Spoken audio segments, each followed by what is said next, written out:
Things have been looking really rough for Natlan lately. There are more and more commissions from the Adventurers Guild, and they're all related to the Abyss. Just waiting around won't do us any good. Let's go and see if there's anything we can do to help.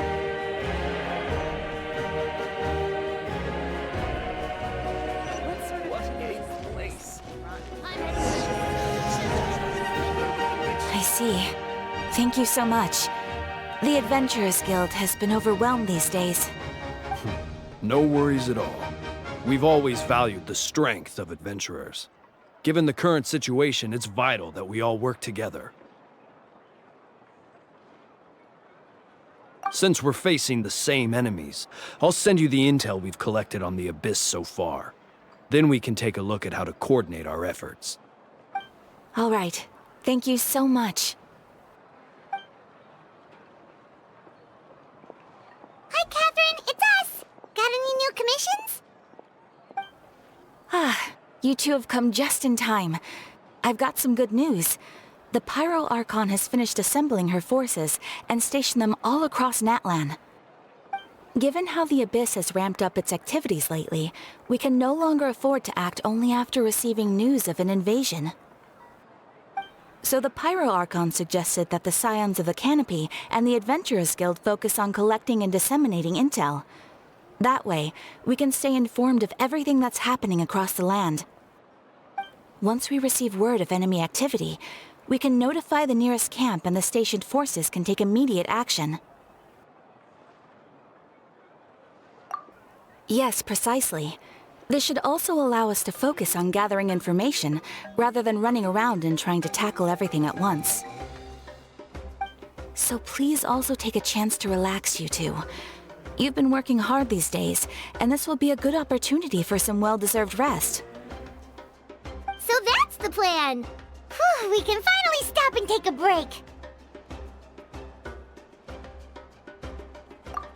Paimon knows that. It's not like Paimon just wanted to lay here and do nothing.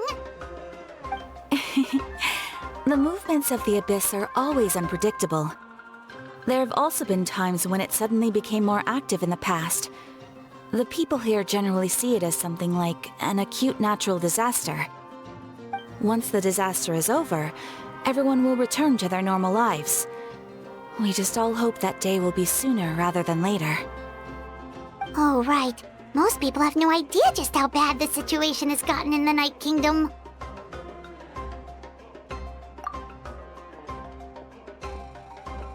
Oh, hey, Kachina! Are you feeling better now?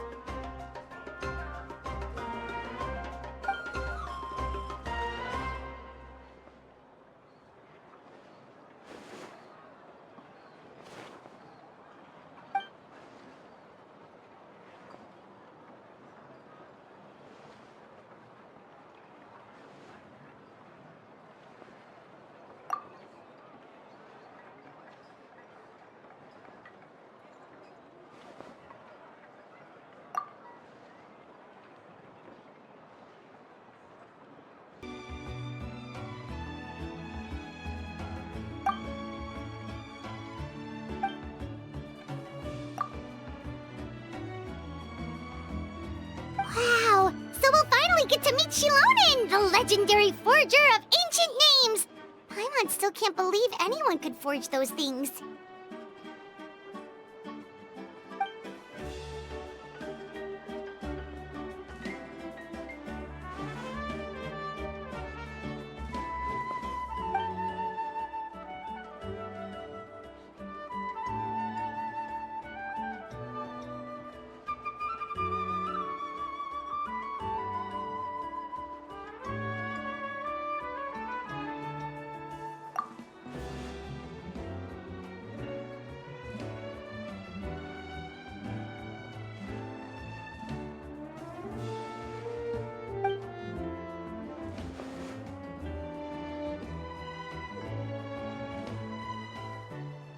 Hey, have some confidence in yourself, Kachina.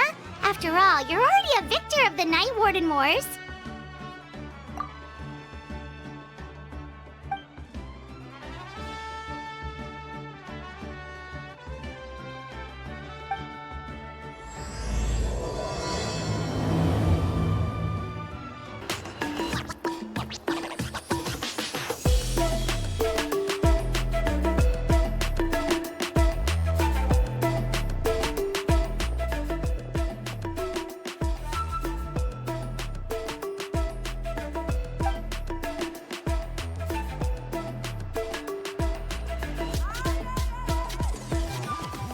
Ah, yes, so I've heard. So young, and yet you've already got quite the reputation. Wait, are you Outlanders? Yep, we're travelers who just arrived in Natland not too long ago.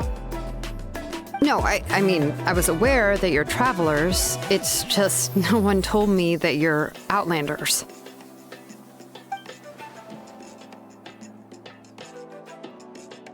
No, the only thing she said is that a new hero had pledged herself to the plan, but we need to forge an ancient name to ensure she'd be able to return safe and sound. And she did mention that it would be quite difficult to forge an ancient name for them, but at the time, I thought she was just commenting on my skills.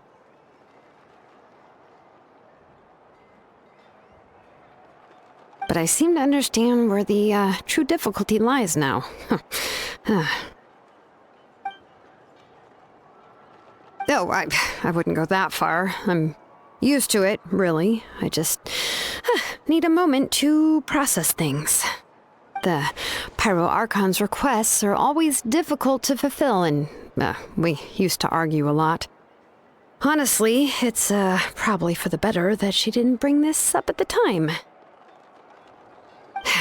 Anyway, I can't argue with her if she isn't here, and it'd be pointless to take my anger out on someone else.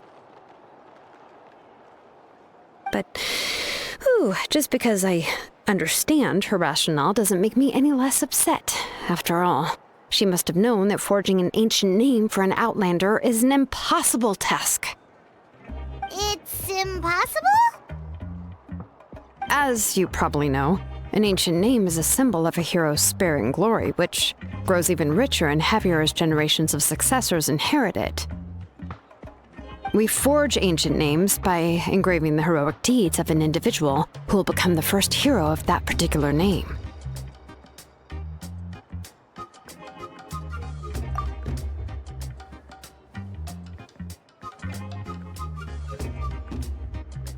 But they were all performed outside of Natlan, correct? Yeah, that's right. Then those deeds haven't been recorded by the Night Kingdom. To take it one step further, even if you had performed heroic deeds in Natlan, as an Outlander, your actions still wouldn't have been recorded by our lands. Only memories and experiences that have been acknowledged by the Wyab can be used as a basis for an ancient name.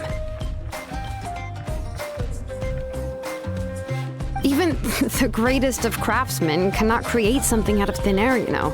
That's just how it is.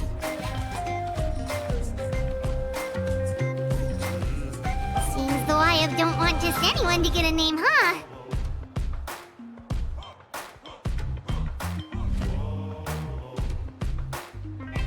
Mawika, of all people, should know better than anyone, yet she's still entrusted the task of forging the ancient name to me. Oh, Paimon gets it. Nobody's happy being asked to do the impossible.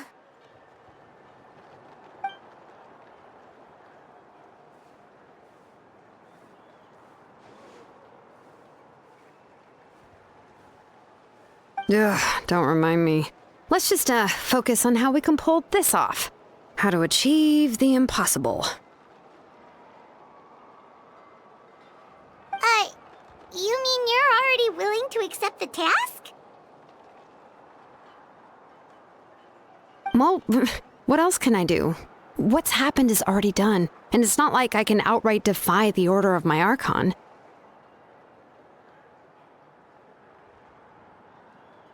If she gave me this order, then she believes the ancient name is an indispensable part of her plan, and that I'll be able to find a way to make it happen. In other words, the order is an affirmation of my abilities. Whoa, not only has she accepted the task, but now she's looking for silver linings?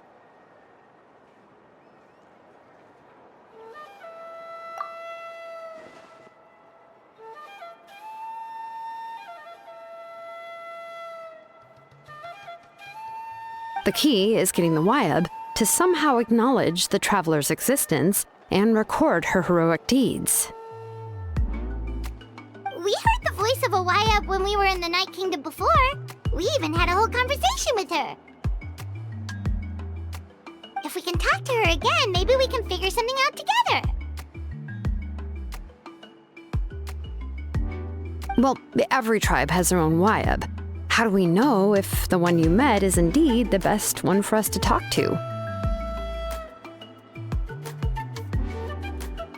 Plus, considering the unprecedented nature of this situation, I have a feeling that the acknowledgement of one Wayab alone would probably not be enough.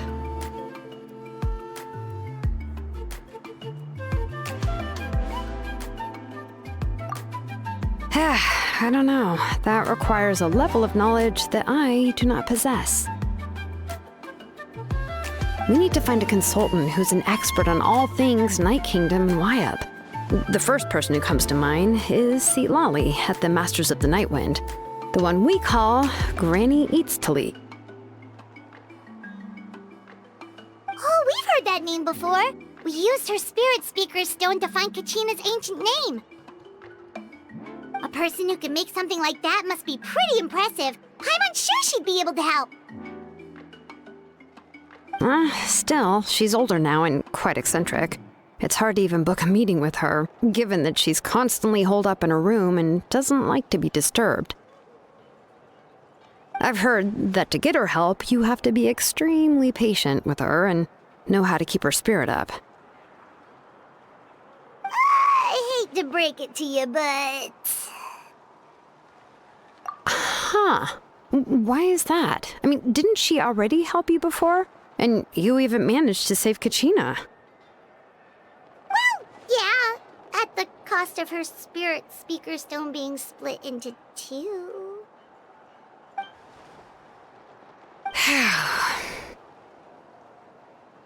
Great going, Moeka. We're already off to a rocky start here. In that case, I guess your only option is to try to emphasize that this is an important order from the Pyro Archon. Hopefully, Lali would still want to show respect to the Archon. I'll also write you a letter on your behalf. If you can find someone to deliver it and mention some good things about you, then that should help too.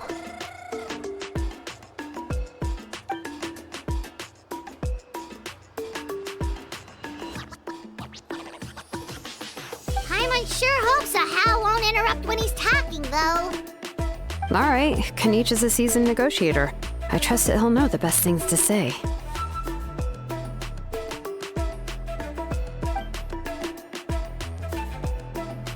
Please just give me a moment to write the letter, and we can meet up near the Statue of the Seven later.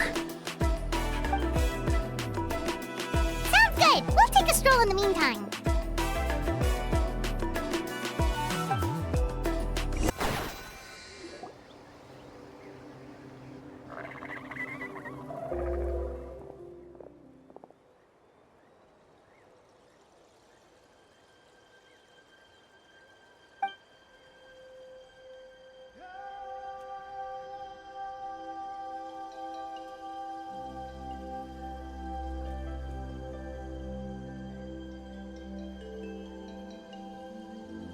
I'm sorry to put this on you, Kanich.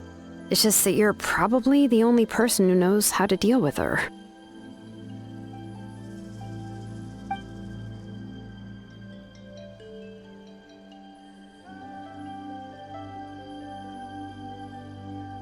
Oh, wait, so Kachina and the Traveler also know about the plan?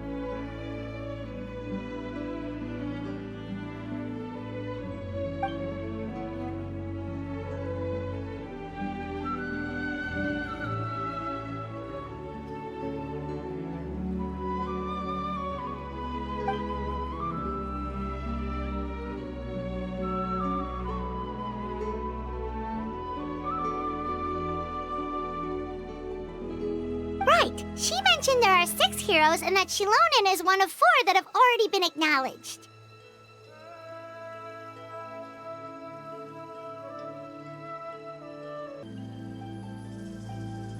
Oh, well, then I suppose there's no need to keep any secrets between us.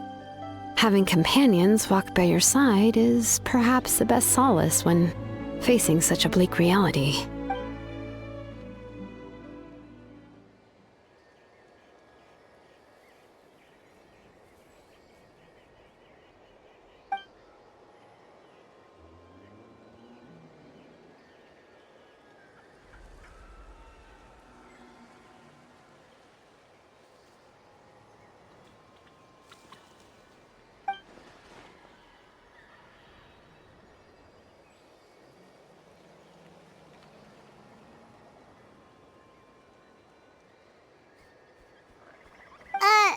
Lolly knows him too?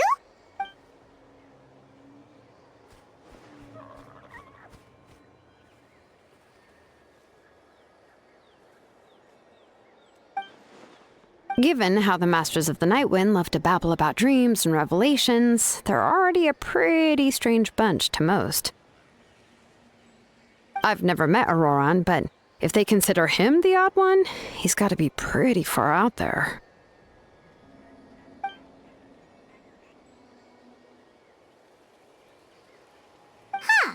Makes sense.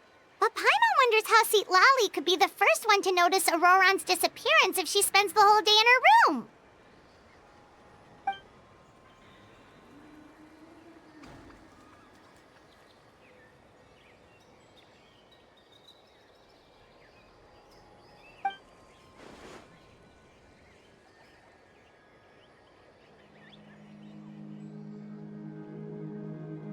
Huh, so if I'm following, you mean we'll help her investigate Auroran and the captain's whereabouts?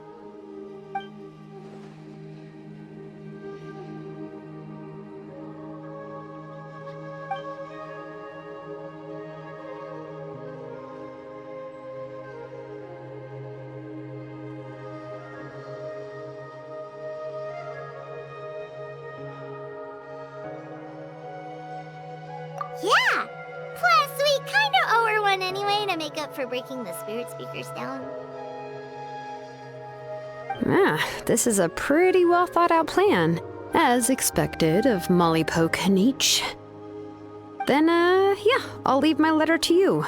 Let's hope Seat Lolly can meet at the stadium in 2 days.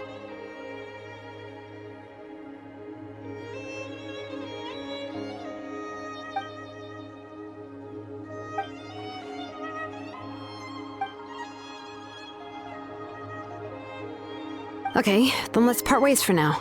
I'll see you in a couple of days. Oh, it's time to meet up with Shilonen. Let's ask her how things have been going. Hey, Shilonen, how's everything going? Oh, hi, Traveler and Paimon. I have, bad news. Seat Lolly did not reply to our request, although I suppose I'm not too surprised. Huh? You mean she didn't even bother to give Kenichi a response? Guess she really does have quite the ego then. Yeah, well, she can be also quite eccentric, though she's one of the most gifted people around. Even the Masters of the Nightwind often struggle to work with her. My guess is that she probably has other reasons for not deigning us with a response. But let's go to the stadium and see if we can meet her there. If we do get a chance to talk to her in person, we can still try to work something out. That's true. Let's go!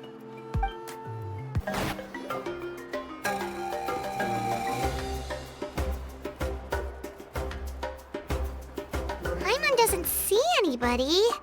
Seems she's just not gonna show up, huh?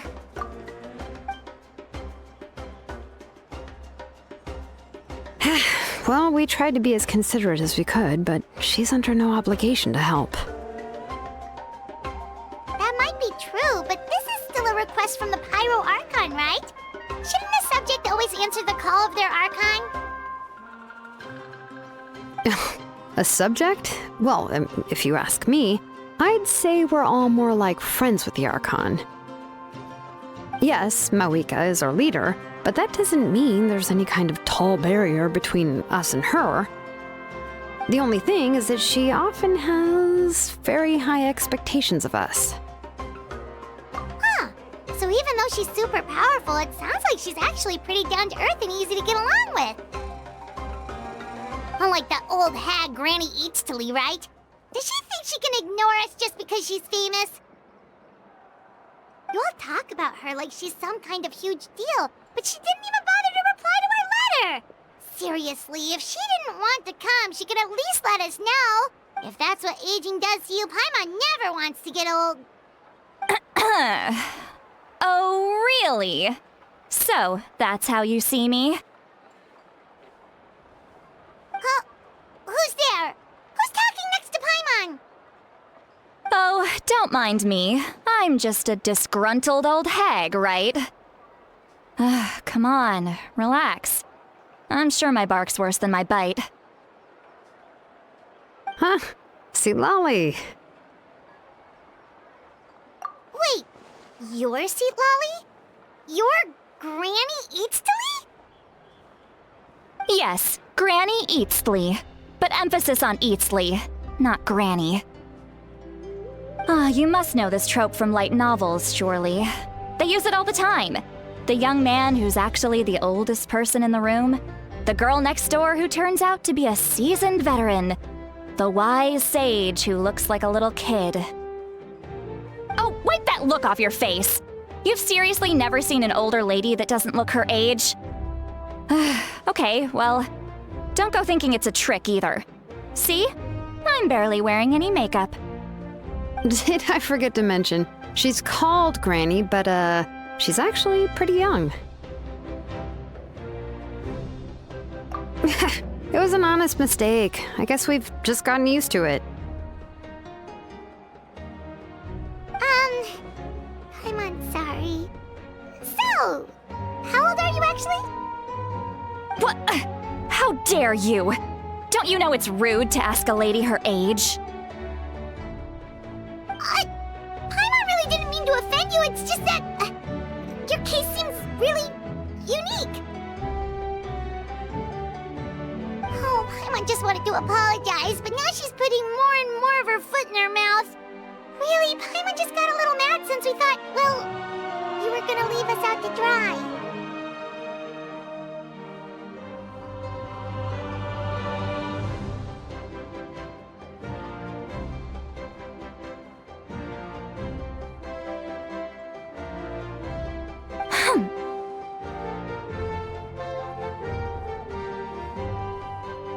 It was my idea to invite you here, Seat Lolly.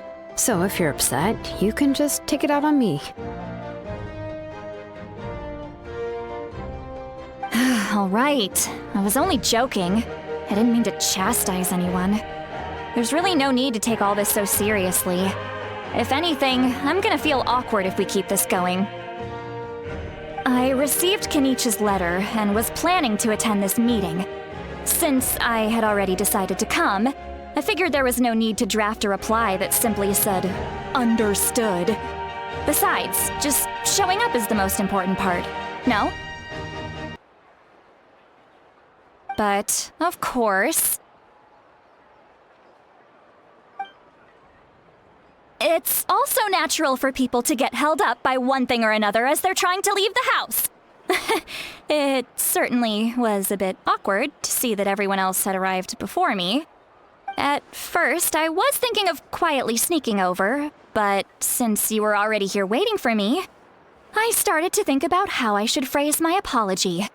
Only to hear you all talking smack about me. Anyway, that's the whole story. Honestly, it's not like I owed you an explanation anyway.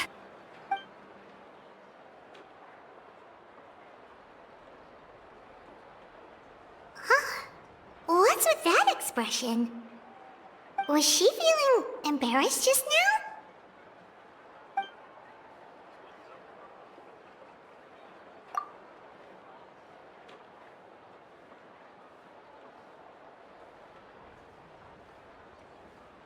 When the Masters of the Night Wind say they struggle dealing with her, I wonder if the feeling is mutual.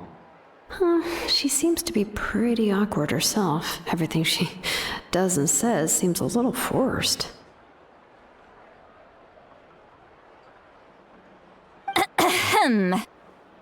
Anyway, Shilonen, I heard that you require my help in crafting an ancient name.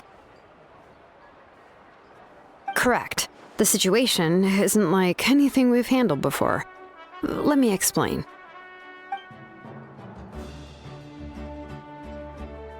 I see. So Mauika has asked you to forge an ancient name for an Outlander. Well, that would be a first.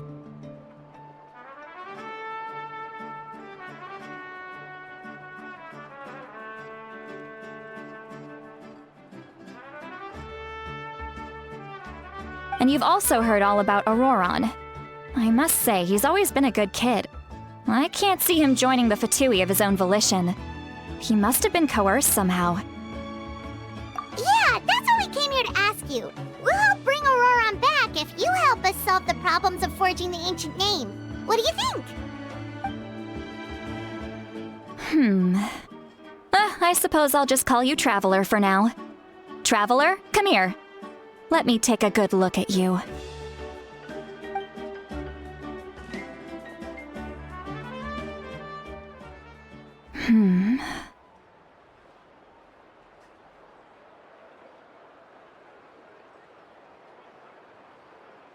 Wealth leads to unending conflicts between people.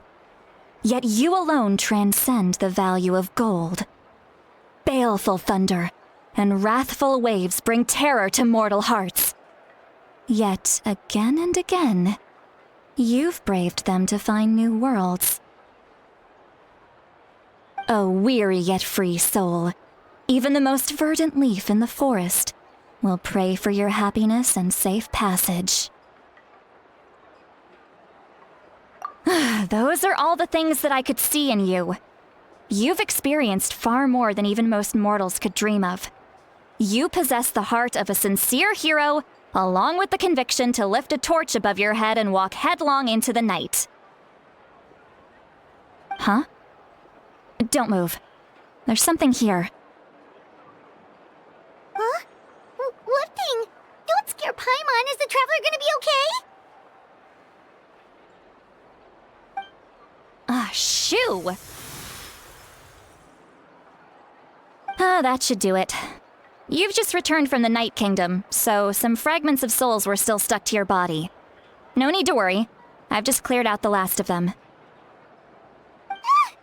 Isn't that kinda like having part of a ghost come back with you? It's nothing as serious as that. If left unattended, the most it could do is stir up some chaos in your mind, and generally worsen your mood. Well, in that case, better to get rid of them. It was nothing.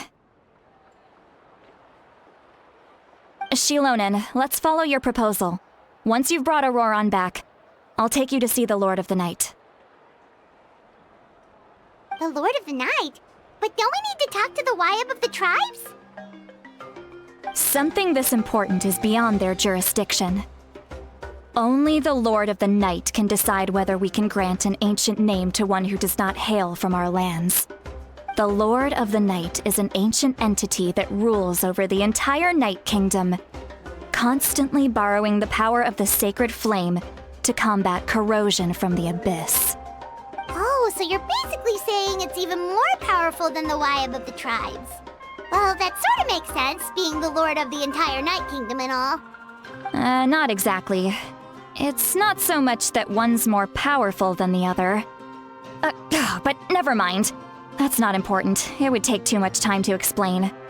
Just listen carefully to what I'm about to tell you. The Lord of the Night is currently in a deep slumber, and we can only communicate with its consciousness while in a trance. In other words, in a dream. But I will need to prepare a few more things if we are to hold a ceremony to achieve the state of the trance. I'll make a list. Can any of you get everything for me? I can go. It'll probably be a long list, so better leave it to someone who knows all the local vendors. Sounds good. Then we'll go with St. Lolly to track down Auroran. Phew, the Fatui are nothing to scoff at, so please, be careful during your investigation. If you need any help, just come find me. Yep, we'll be sure to play it safe.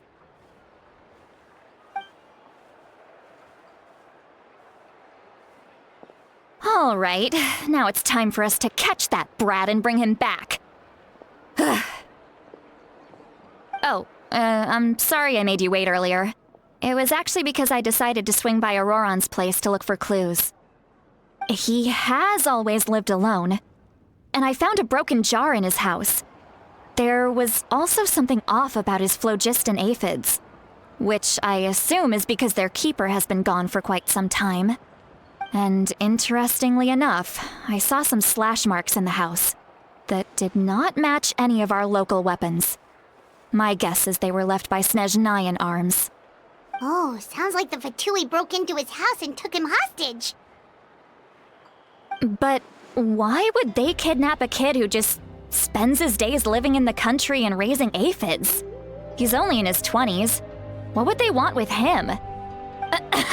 That's not to say that I believe he's totally innocent, of course.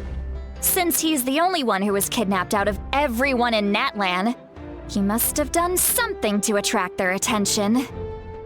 In any case, we'll get to the bottom of this once we manage to get him back here. I'm truly sorry to put you two through all this trouble with me. But please help me get him back. You can count on us! All right, then let's start by heading to where Auroron was seen last.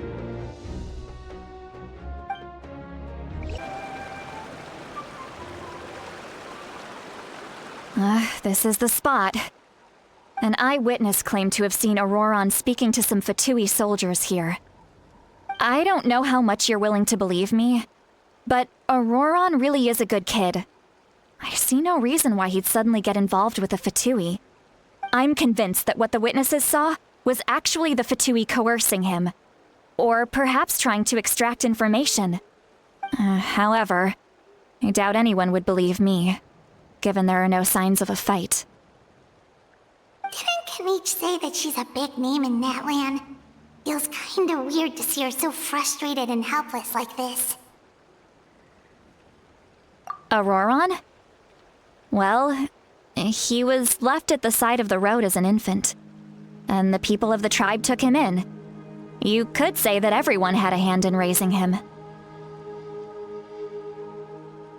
He learned a lot from us, and once he reached adulthood, he built himself a house out in the countryside.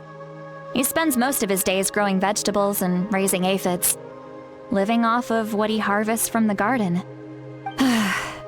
He's always been such a good kid. He would even get his friends to deliver whole bags of fresh produce to my place.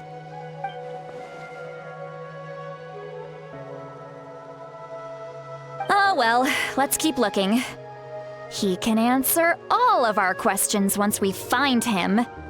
He's been raising phlogiston aphids for a long time, and since they were disturbed, they secreted a special type of phlogiston.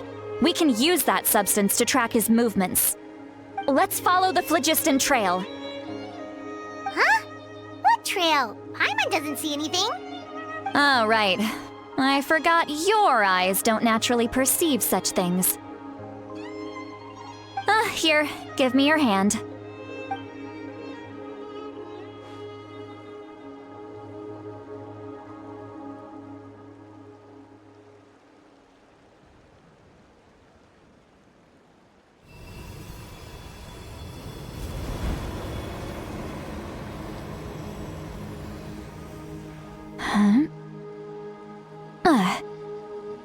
How about now?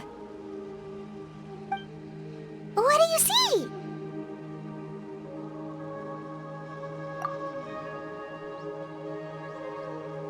Whoa, Paimon can see it now too! That's right.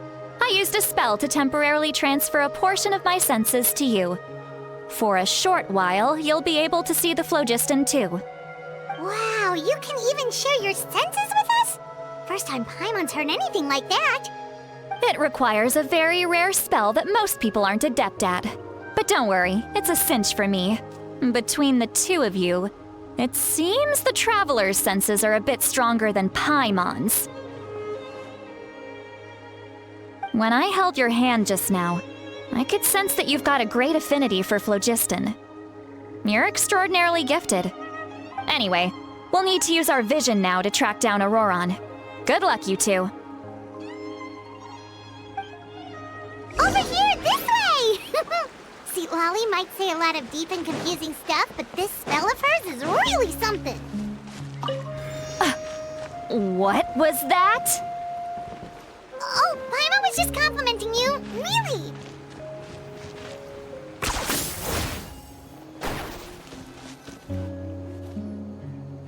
What does she mean by deep and confusing? As far as elderly shamans go, I'd say that I'm already pretty easy to talk to. Is there any other old hag who's as fluent in the language of the youth as me? But Is my way of speaking still not trendy enough? I've already tried my best to match their speech patterns.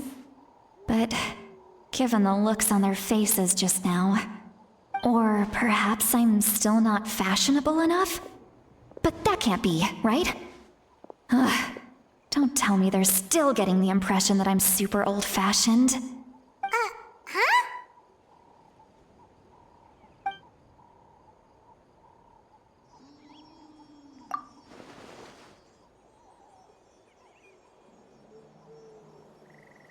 Was that Seat Lally's voice?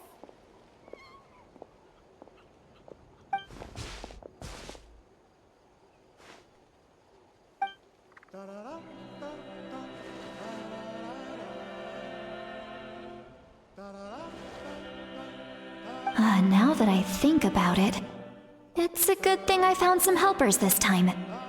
Some things are best done with the help of friends.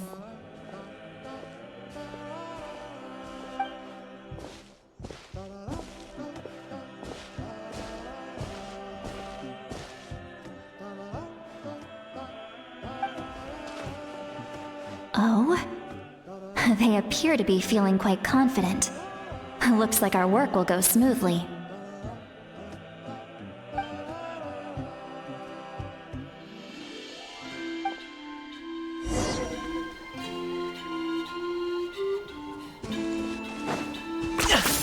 Hey, looks like there's a new camp over there. Let's... Yep. Judging by Paimon's experience as a guide, it definitely looks like people set up camp here. Wait. The phlogiston here is a bit odd. Let me see. Paimon sees a small shape here. Could it be some sort of symbol? This is a distress signal for the Masters of the Night Wind. Only someone from our tribe would recognize it. So Auroron was indeed being threatened. We've got to find him. Fast. Leaving such a subtle mark implies that he was trying to be discreet. In other words, he was probably under the Fatui's watch. If they notice us, we can just charge in and fight them to the death. But what if my darling grandson is also there? I can't have him caught in the crossfire. No, I've got to be careful. Otherwise he'd get hit as well. How annoying. No, I've got to stay calm and keep my composure.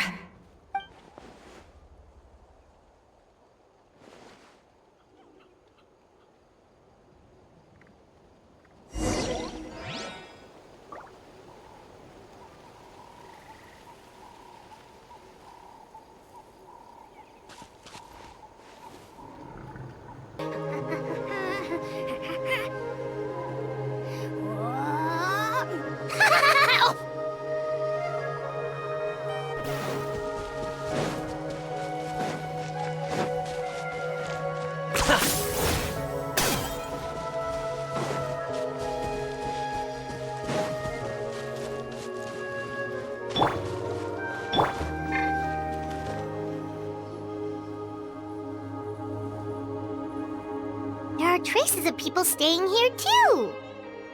Wait a second. The phlogiston around here is jumbled up. I can also smell a mix of elements in the air. Pyro, electro, and some other elements as well. Kanich told us that you were super amazing. No wonder you can sense so many more things than us.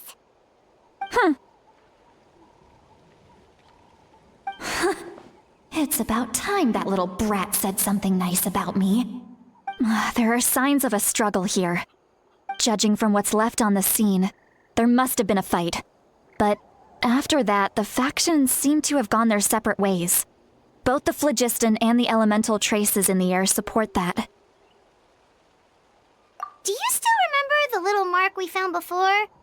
Paimon's thinking, what if Auroron wanted to leave another distress signal, but was caught by the Fatui?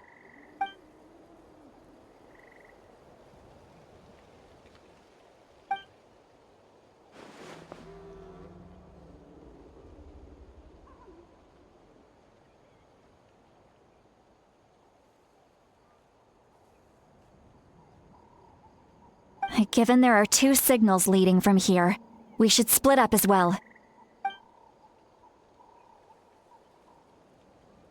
I'll take this direction, and leave the other one to you.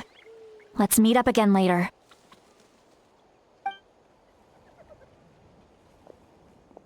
Roron, what the heck were you doing?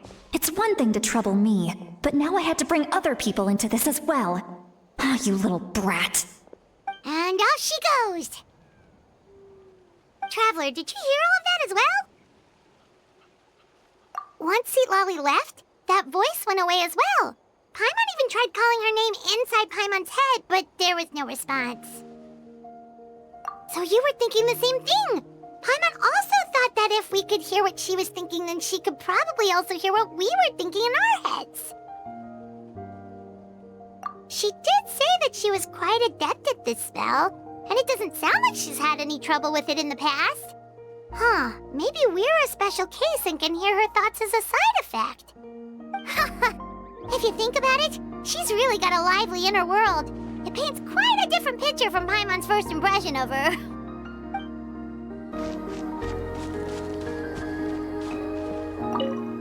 Don't think there's anything here. How about we check out somewhere else?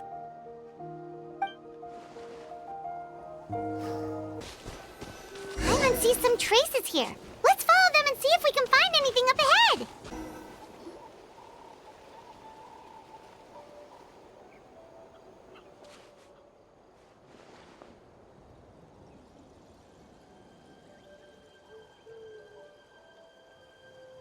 Did you find something? Huh. So we can't tell where Auroron might have gone from here. That's weird. The phlogiston trail suddenly stops. We can't make anything of these footprints either. But he can't have just evaporated into thin air, right? We know he wasn't alone. He had all those Fatui with him.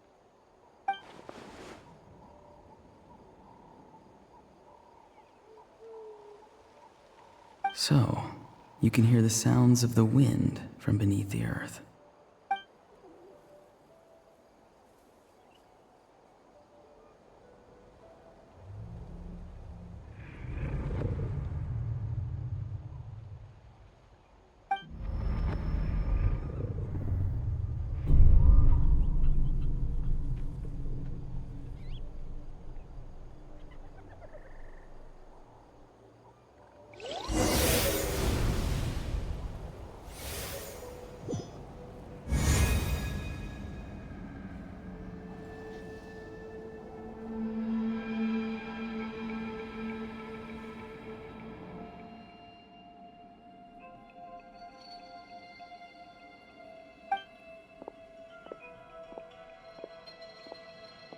I'm very sorry, but please do not move.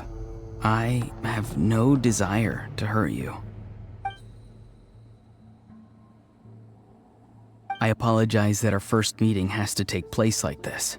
It's just that you're much like one of those animals with ears that perk up as soon as it senses danger in their environment. And given your combat proficiency, I would not have been able to gain an advantage over you if you were anywhere else in the world. However, you're now in the Night Kingdom, a familiar domain to the Masters of the Night Wind. Hello, traveler. I'm Auroron, the one you've been searching for. Ah, the Fatui's custody. I see. So even Granny has told you that I was coerced by the Fatui.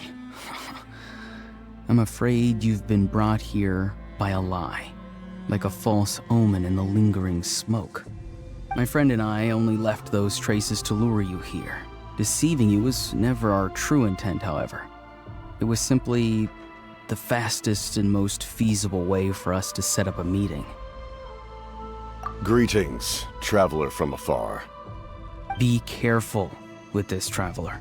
Her soul is temporarily restrained by us, and it appears to have become more fragile in the process. It's taking all my concentration to hold on to her. It was I who tasked Auroron with leaving the traces to lead you here, and I who used the Master's ritual to bring your soul to the Night Kingdom. I've heard much about you from the past encounters you've had with my colleagues. Given the present situation in Natlan, I would like to sincerely request a formal meeting with you, in person. I will use the opportunity to explain my goals and motivations to you, as well as why I mistrust Malwika, the Pyro Archon. I believe there is little reason for you to blindly follow her plan. If you would like to hear our intel, then find us to the east of the stadium.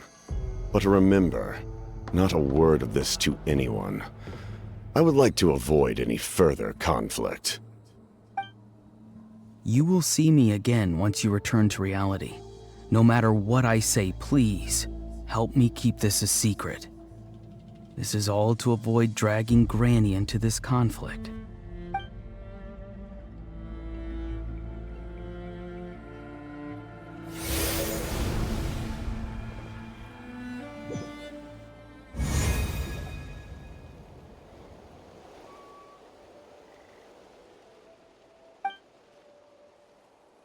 Hey, what happened just now?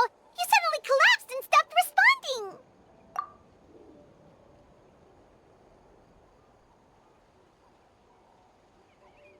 Hey, why are you sitting on the ground? Are you okay? See, Lolly! She froze for a moment and then just collapsed to the ground. Could it have been those leftover remnants from the Night Kingdom? Do you have any itches or pain anywhere? Don't worry. We can take a short break. Sorry, I know I asked for your help. But had I known you were feeling unwell, I wouldn't have taken you on this trip with me.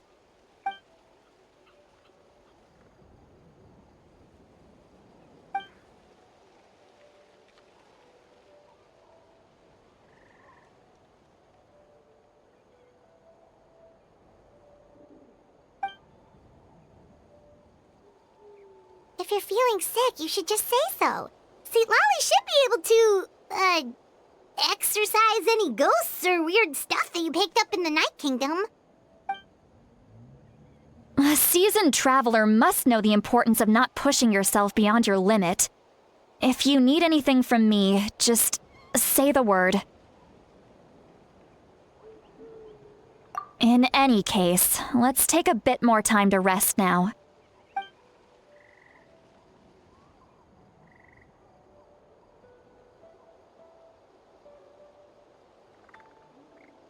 Need to be more careful next time. Feeling better yet, Traveler? All right, let's get ready. I followed my phlogiston trail earlier to a stronghold guarded by soldiers. I have a feeling that Auroron is probably being held inside. Oh, so it's close by. Then let's head over right away. Well, I recruited you to be my helper, which means we're in this together. Like the wind and the clouds. We either move as one or not at all. But if you want to make it up to me, then just be sure to fight extra hard when the time comes.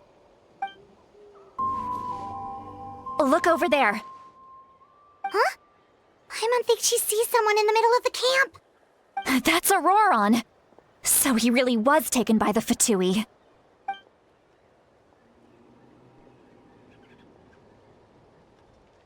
All right, we'll take the lead.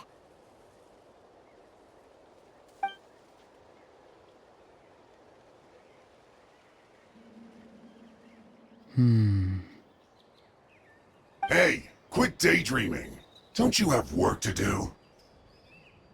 I cannot see the sun. What? Without the sun, I cannot see the truth. You are currently blocking the light, so I must beseech you to move aside. Huh? Okay, Mr. Philosopher. That's enough mumbo-jumbo. Wow. I'm going to rip that guy's head right off. See, Lolly's struggling to control her temper now. Are you ready? Let's go kick their butts. On my count. 3, 2, 1!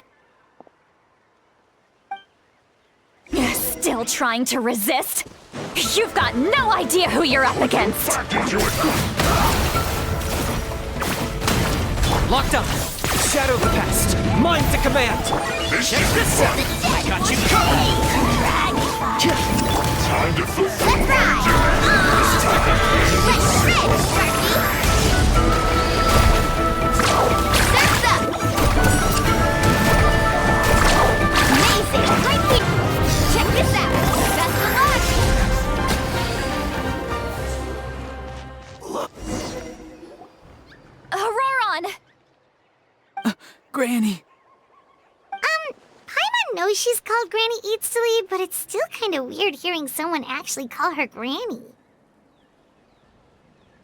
And greetings to you too, other Granny. What did you just call her? Granny. Is that not right? You are Granny's friend, are you not? You seem to be approximately the same age as her, so I figured you're also a Granny.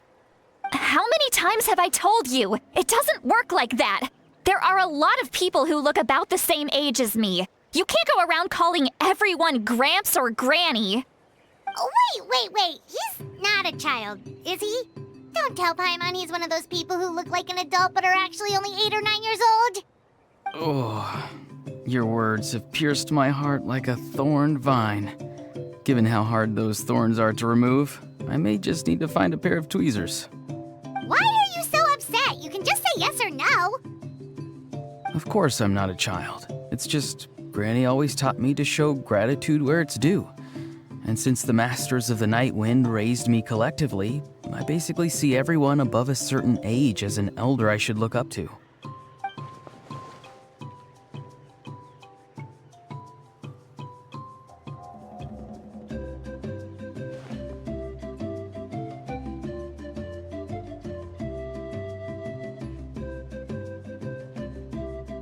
Exactly. But if you keep that up, then everyone's going to be your senior. And do you think saying all of this is gonna save you from a scolding, Auroron? Haven't I told you 100 times since you were a kid? Heed the 3 warnings. Be wary of beasts prowling around, scammers looking for their next victim, and strange people who appear out of nowhere.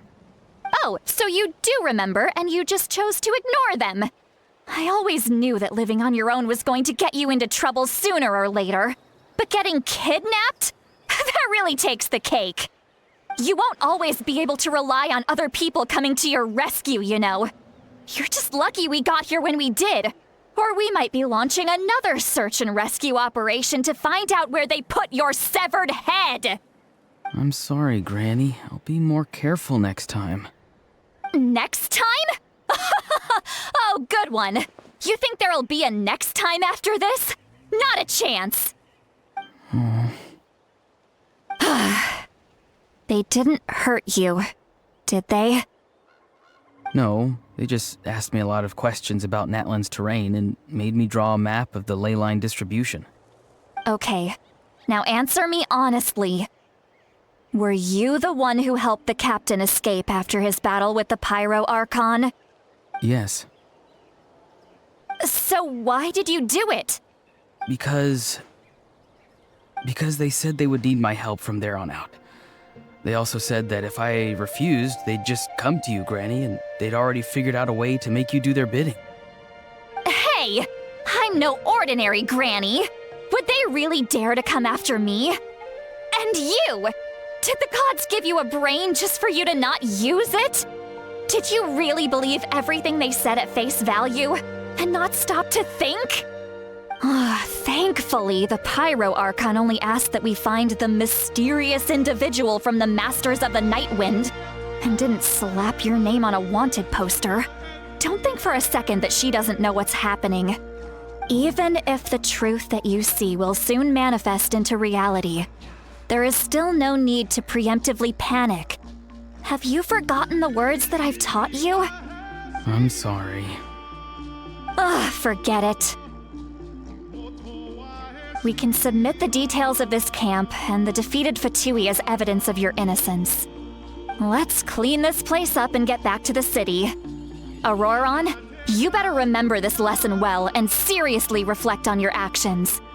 Also, once we return to the city, come to the speaker's chamber with me. I'll need you to explain everything. Sounds good. Should I bring some of my homegrown vegetables as well? Your vegetables? Yes. I grow a lot of fresh produce in my garden. I hope the Pyro Archon won't be too picky about the selection. Now's not the time to be thinking about that. If you do come face to face with the Pyro Archon, the first thing you should do is... Recite the 3 warnings. Huh? No!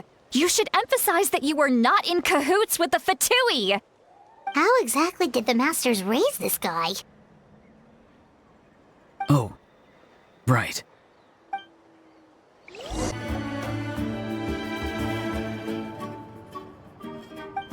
I see. So Auroron came to the captain's rescue because he promised to help him in exchange for Citlali's safety. That's right. I'm sorry. Now that you know Auroron was only trying to protect another member of his tribe, could I ask you to petition the Pyro Archon for her forgiveness?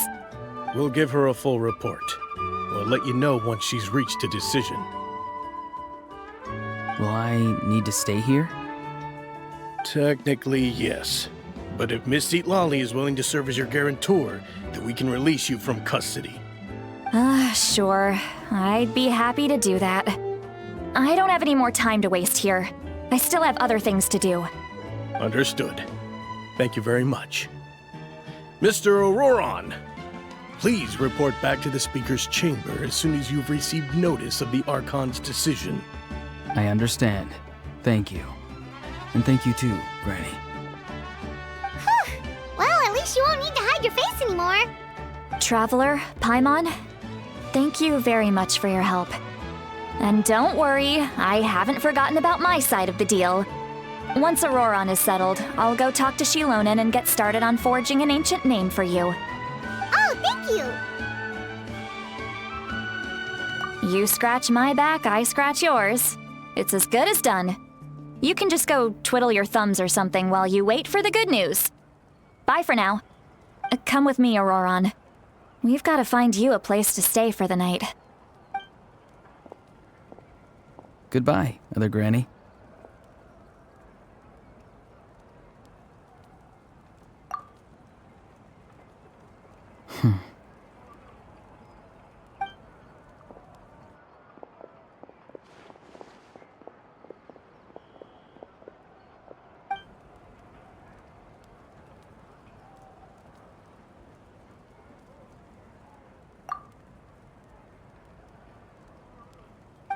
We're finally done. All right, it's time to find some grub. Huh? What is it, Traveler?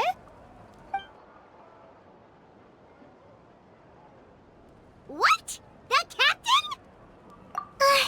Sorry. Paimon just didn't see that coming. So you really saw him in the Night Kingdom? And he didn't attack you? Oh, that Auroron, what is he up to? He sounded earnest enough just now. Paimon would have never guessed anything was happening.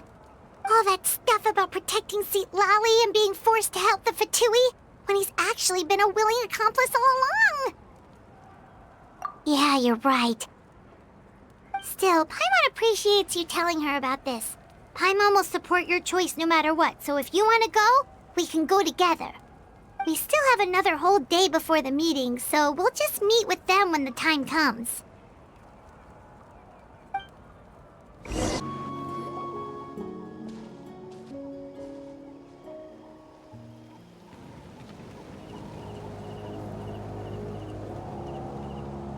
Weird. Paimon doesn't see anyone.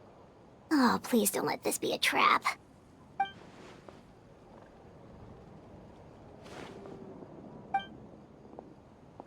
What was that?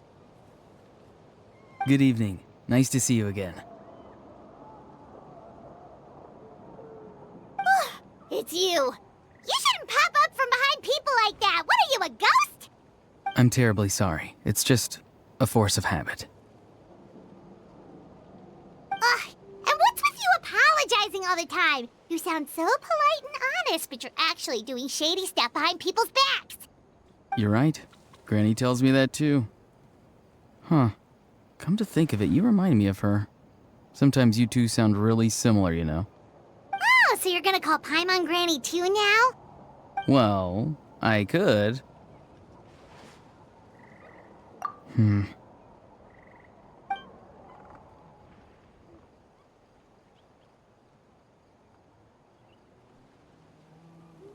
It's all clear. Over to you. Excellent. The fact that you showed up proves that I was right about your character.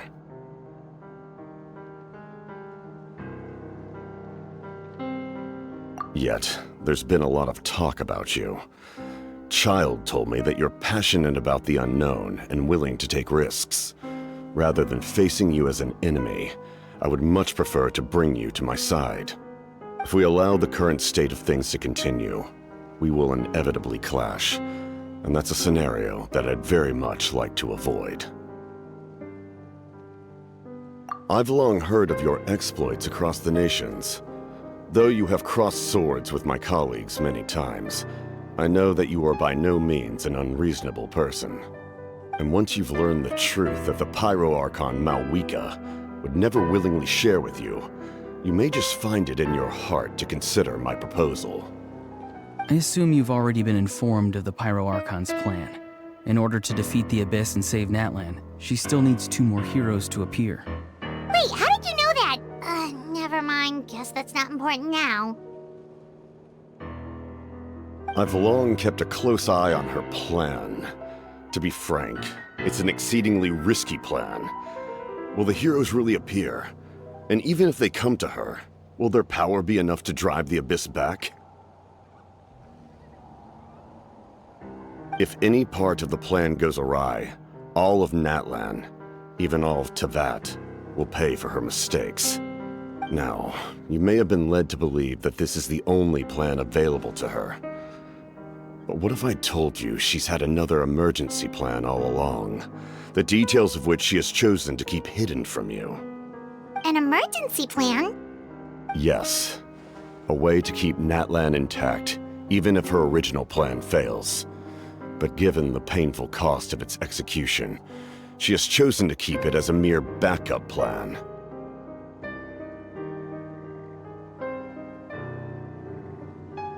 Whether this stems from hesitation, fear, or even naivete, I cannot say. But Natlan cannot afford to wait until she comes to her senses. My fear is that given the enormity of the decision, she will be reluctant to confront the dire reality we face until it is too late. There will be no time left to execute the backup plan, and all of Natlan will be lost to the Abyss. We have to make the decision for her, here and now. Yeah, do you have any evidence for all this? Just telling us a bunch of scary stuff isn't enough, you know. Besides, wasn't it you who tried to seize the Gnosis for the Tsaritsa plan?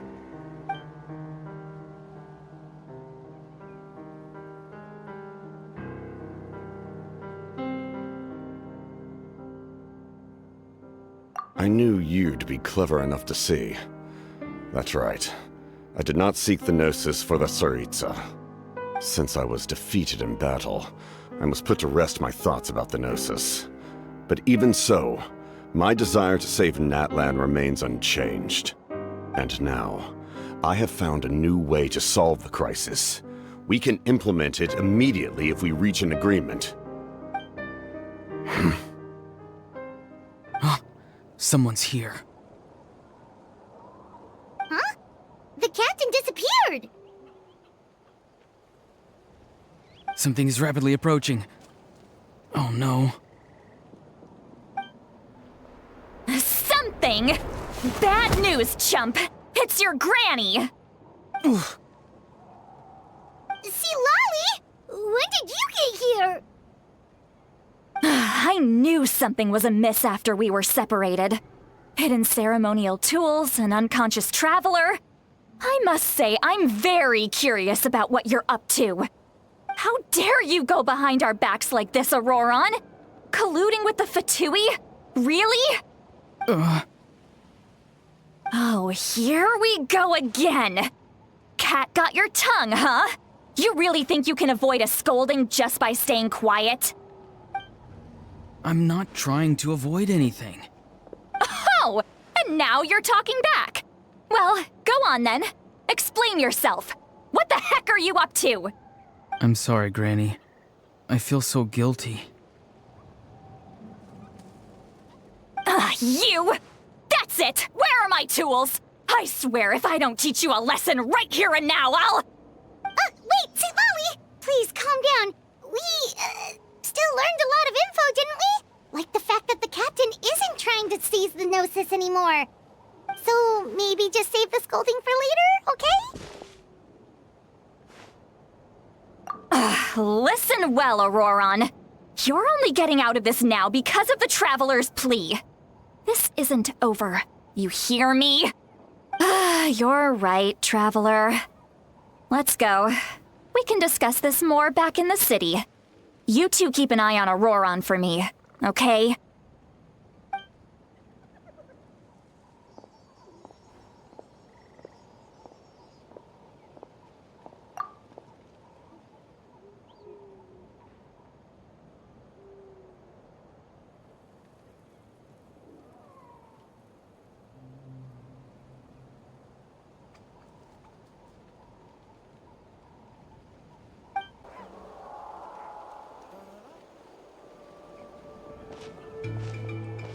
In all my years, I've never had a child cause me so much grief. Do you seriously not see what's at stake here? You've got a head on your shoulders, Auroron. Use it! Why did you help the captain? And I want the truth this time. No answer? Think you're being smart? Then let me ask a different question. What does the captain want? What is his purpose in Natlan? Really? You're just going to stonewall me?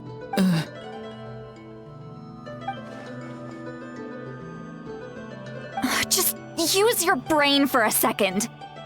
What do you possibly stand to gain by helping the captain? Only endless trouble awaits you and everyone in the tribe. You've always been a good kid. Why would you throw that all away now? If you're worried about something, just talk to me. Granny would much rather we had a conversation instead of constantly clashing like this. Why is he staring at us all of a sudden? I'm sorry that you have to hear all this. You're very kind. Most people would have fled by now. Not everyone can handle Granny's scolding. Oh? You dare gossip between yourselves instead of listening to me? You... Sorry, Granny.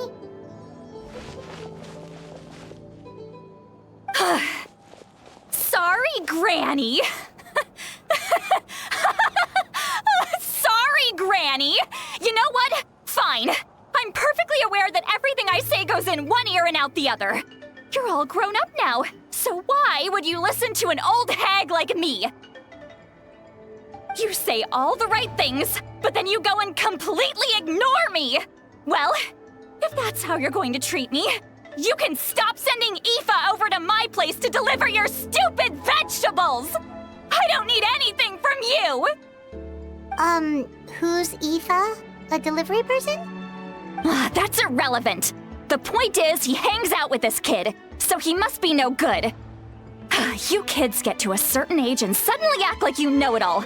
There's nothing I can say to get through to you.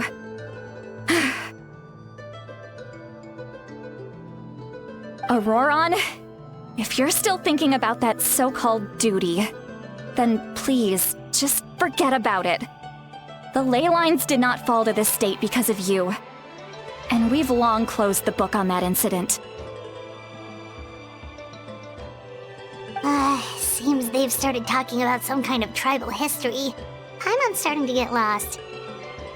That's not it, Granny.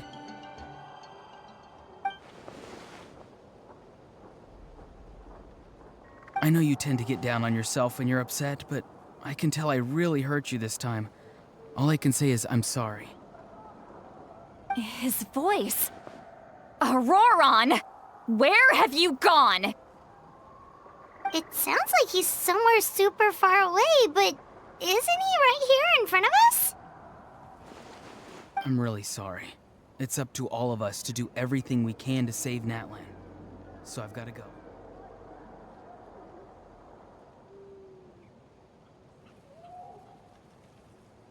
Get back here this instant!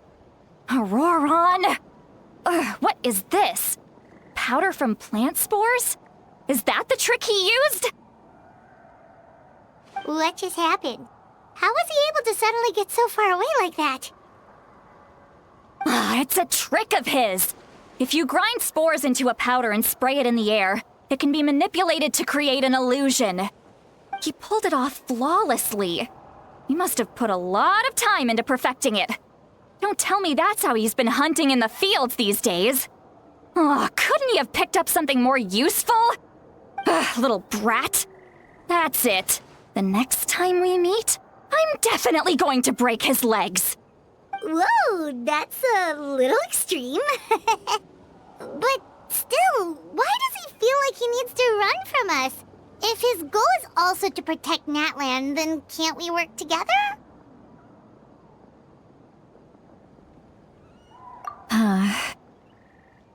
I'm sorry for interrupting your conversation with them earlier. But even if you'd been able to hear them out, there's no guarantee you would have gained anything substantial. Auroron probably did everything he could to get away because he knew I'd get the truth out of him sooner or later. That brat. I swear.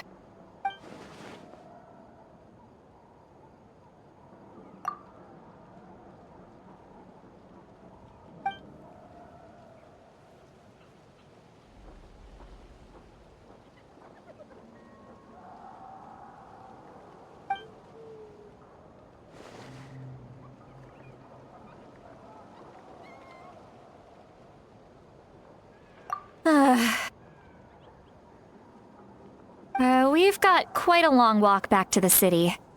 Let's take our time. It'll give me a moment to figure out how to explain all this.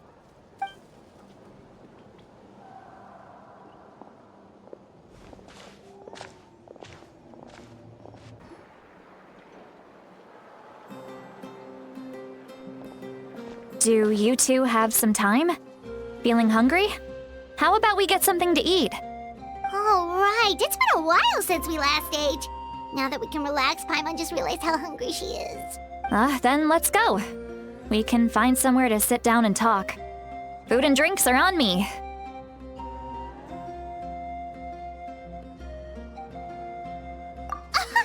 How did this become Paimonville? See, Lolly looks quite down on herself. All right. It's on Paimon this time. What's one meal to the best guide into that? So you can just sit back and enjoy, sweet Lolly. Paimon will take care of it. Hey, come on now. You won't even let me take you out for some food and drinks? I just wanted to treat you to a meal. Are you sure? We can save you some Mora. Mora is the least of my concerns.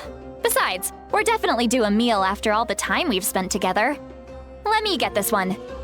I might be an old hag, but I like to think I'm not completely useless. Sure, that's fine with us, but Paimon doesn't want you to be sad, sweet Lolly. Don't worry. I'm sure a juicy grilled steak will work wonders.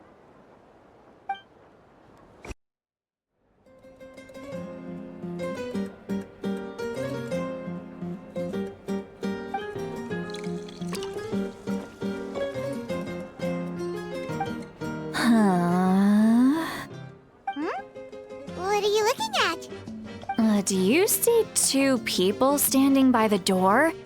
They look like spitting images of each other. Are they twins?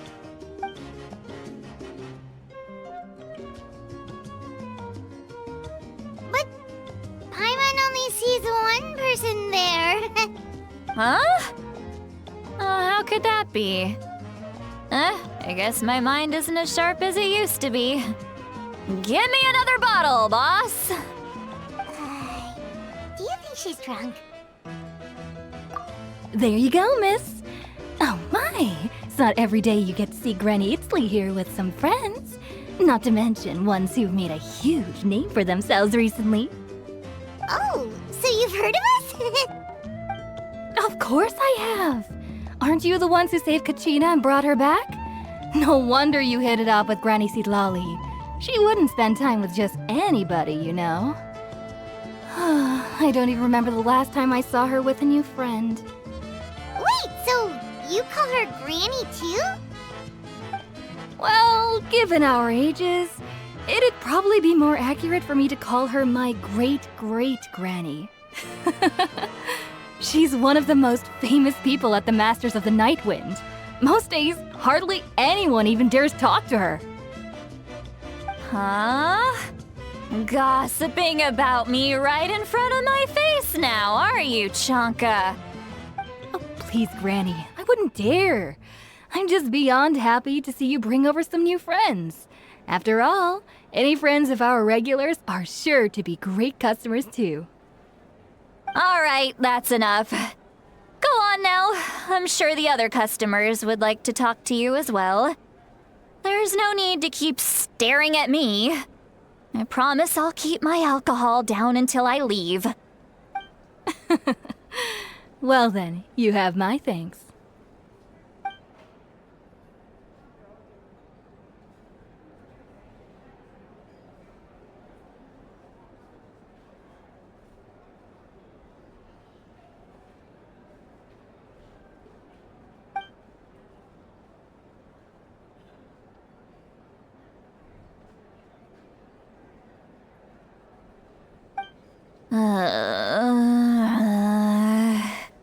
Seatlawi? Seatlawi? Who's that? You got some gall calling me by my first name. Let me guess. You want to test your skills against Granny Eatsley, don't ya? Are you still with us, Seatlawi? You're kinda talking to no one. You chumps come around here, picking fights with me? Well, you know what happens next. You lose, and then run off home to tell everyone about how I'm this big scary bully. It's always the same story.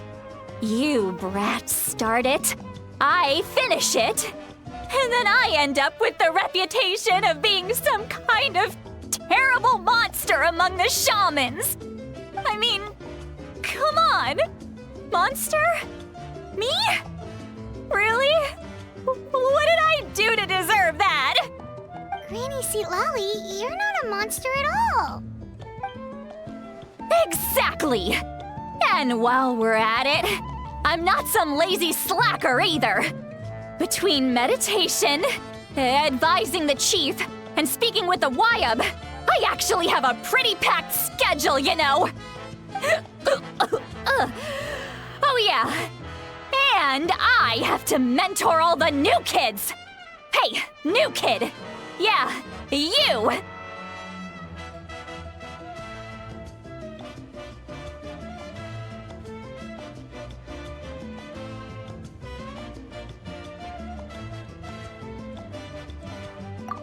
Don't play dumb. Didn't I teach you how to find phlogiston? You see? I know my stuff. I'm a good teacher. You tell him. That's more like it. About dang time someone showed me a little respect. Yeah, Granny's a hard worker, all right. You can always rely on old Granny.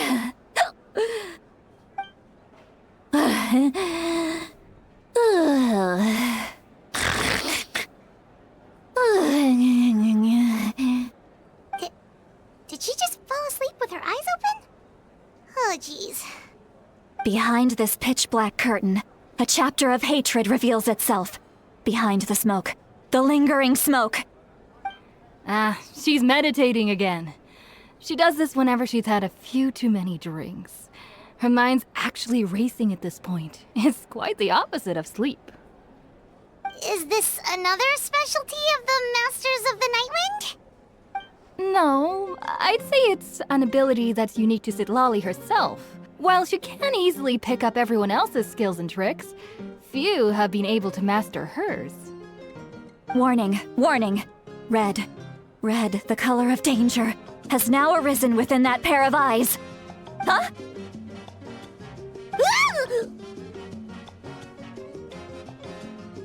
Traveler? Paimon? What's wrong? I'm gonna hurl. Hang on, just keep it in. Phew. Okay, it's passed.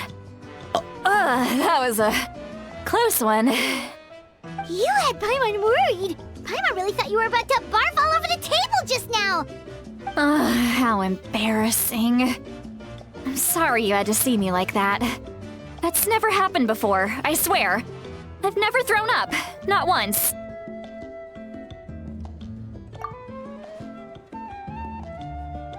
Are you feeling okay? Want to take a quick walk and get some fresh air?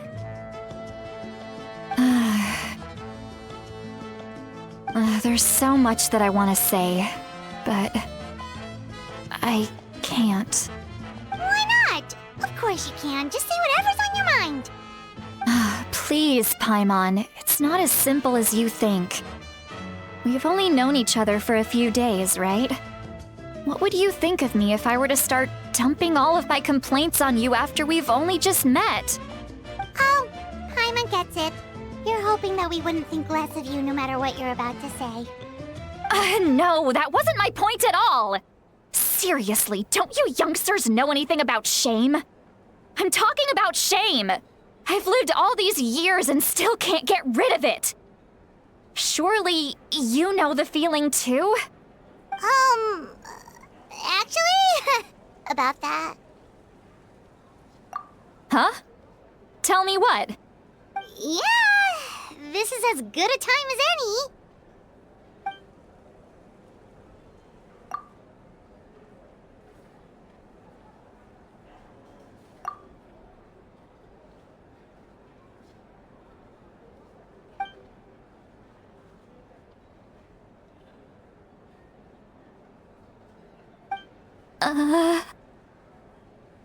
So, you heard my... It's okay, Sweet Lolly. You had every right to complain about those things. I can't take it anymore! Why do these things happen to me? Hearing me mumble under my breath is one thing, but hearing what I mumble in my own head? That's too much! It's just like when you're rolling on the floor in your pajamas, but you forget to lock the door, and someone bursts in to deliver cabbages and sees the whole thing! So that, happens to you a lot. It happens to people in general, okay? Doesn't matter if you're 200 years old or 1,000 years old. Everyone rolls around in their pajamas sometimes. I was just picking something generic.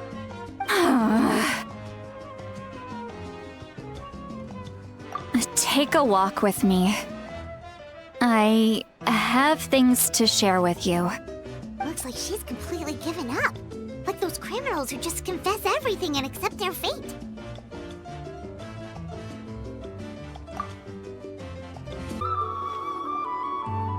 Well, great view, right? I love coming here by myself. Wow, it's beautiful! You're making me want to cry. Oh no, what do we do? Please don't cry! I was an expression, okay? A figure of speech. I'm just... embarrassed. Here you are thanking me. Even after you helped me all this time. Let's just have a casual conversation.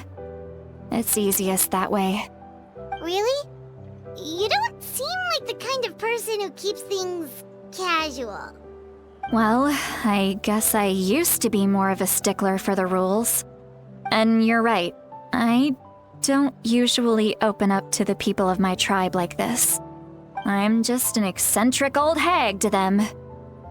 That story's been passed down so long, it might as well be true. But you're just a regular person. The kids of my tribe would have a heart attack if they heard you say that. Granny Eatsley is a powerful figure. Be careful around her. That's what they'd say. Well, you are powerful. Are they afraid of you? Some are. Others are mad I always come out on top.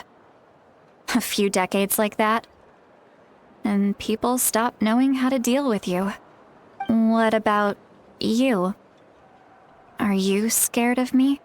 We don't find you scary at all.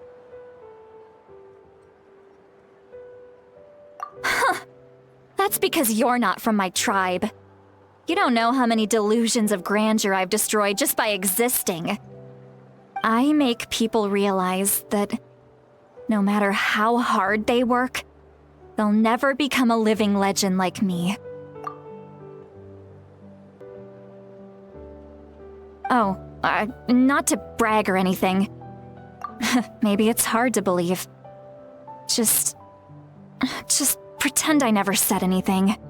We believe you. Shilonen has full faith in your abilities, and Auroran didn't seem scared of you. He thinks of you as his granny, right? Yes, but Auroran's a special case. Mawika already told you about her plan. And you've given so much help to Auroran and me. You deserve to learn the full truth. Auroran's not like other people. As I mentioned, he was abandoned as a child. The reason being, his soul is incomplete. The Masters of the Nightwind view this as a bad omen, capable of bringing about illness and misfortune. No one knows who his parents were. He was just left on a rock in the wilderness. It's a miracle he wasn't devoured by some wild beast. The Masters of the Nightwind believe they can see human souls, and in Auroran's incomplete soul, they saw a possibility for Natlan. A possibility to turn Auroran into a vessel for lost souls. The ceremony would allow lost souls to gather within him.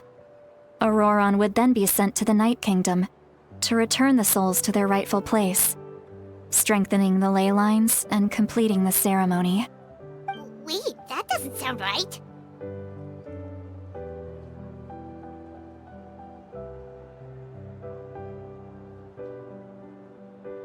Now you see the problem.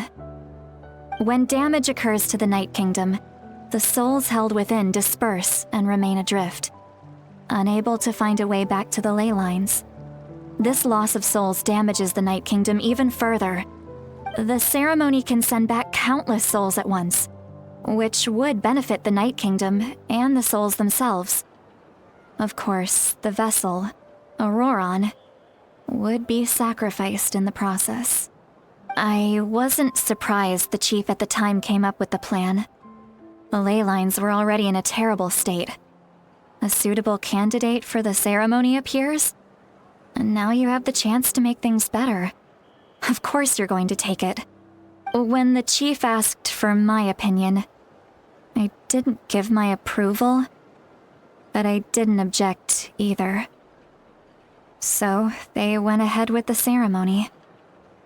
It failed, and Auroran escaped with his life. Pathetic, isn't it? By not objecting, I basically gave them the go-ahead. Maybe they didn't have my explicit approval, but it's not like I did the right thing. If the ceremony was successful, Auroran would probably be dead. Of course, in my tribe, death is rarely something to fear. But what kind of message would we be sending by sentencing a newborn to death? By using a human life as a tool? It's not right. So, when I learned the ceremony had failed, I was ashamed by my inaction, and absolutely relieved by the result. The plan was never a secret. Or, I guess I should say, there was no point to keeping it a secret. A simple investigation from Auroron would reveal everything. Everyone thought he would be happy he survived. And he never really said anything to the contrary. But just as I was about to put all of it behind me, he asks this question. Would Natlan have been saved if the ceremony succeeded? Wait, but it's not his fault. He knows that, but he still feels guilty. Auroron has a strong ability to perceive souls, more than any of us. He understands just how dire the situation with ley lines has become. Maybe he chose to work with the Fatui because he still thinks he owes a debt to Natlan. I can only imagine what they told him. Traveler, didn't the captain say he found a way to solve the crisis? Maybe that's what brought Auroron into this. Anyway, we can't just let things go on like this. We have to convince him to come back! You don't look so good, Seatlolly. Maybe you should head back and get some sleep. Probably drank too much. It's okay. The fresh air is doing me good. Okay. Forget that. I need to go home. I hit it a little too hard.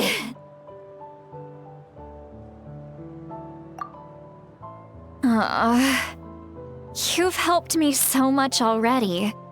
How do I even begin to thank you? Hey, we're friends, aren't we? Besides, you already said you owe us a favor, so you don't need to worry about us. Good point. Well, I'll go home and get some sleep. We can figure out our next move in the morning.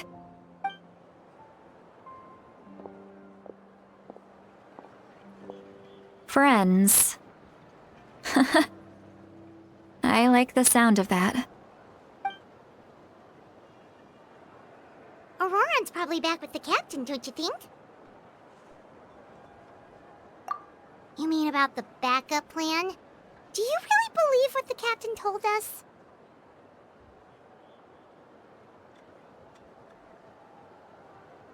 Yeah, you're right. We should just go to her directly. But she's probably asleep. We can find her first thing in the morning. For now, let's... go to bed.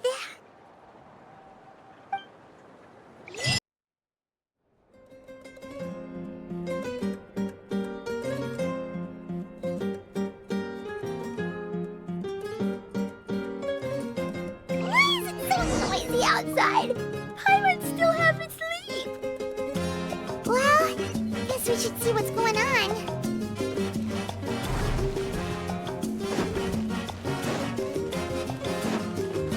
Off we go. Need a surfboard?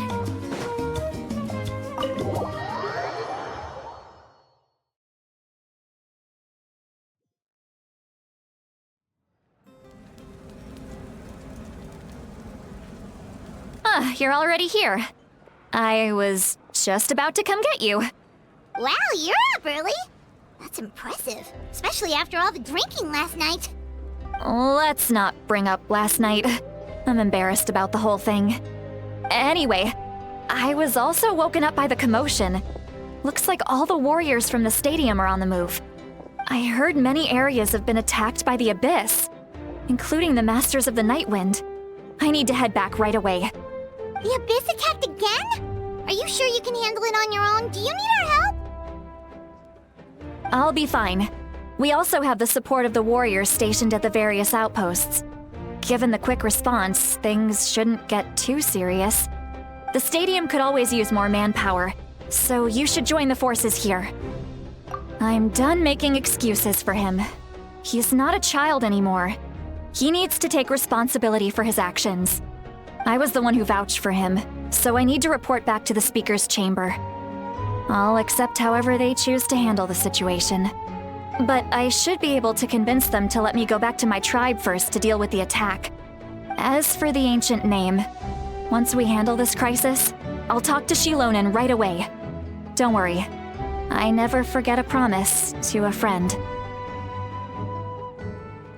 Thank you. Alright, I need to start heading back. She left in a hurry. The situation must be really serious. Looks like a lot of people are heading to the stadium. Let's see what's going on.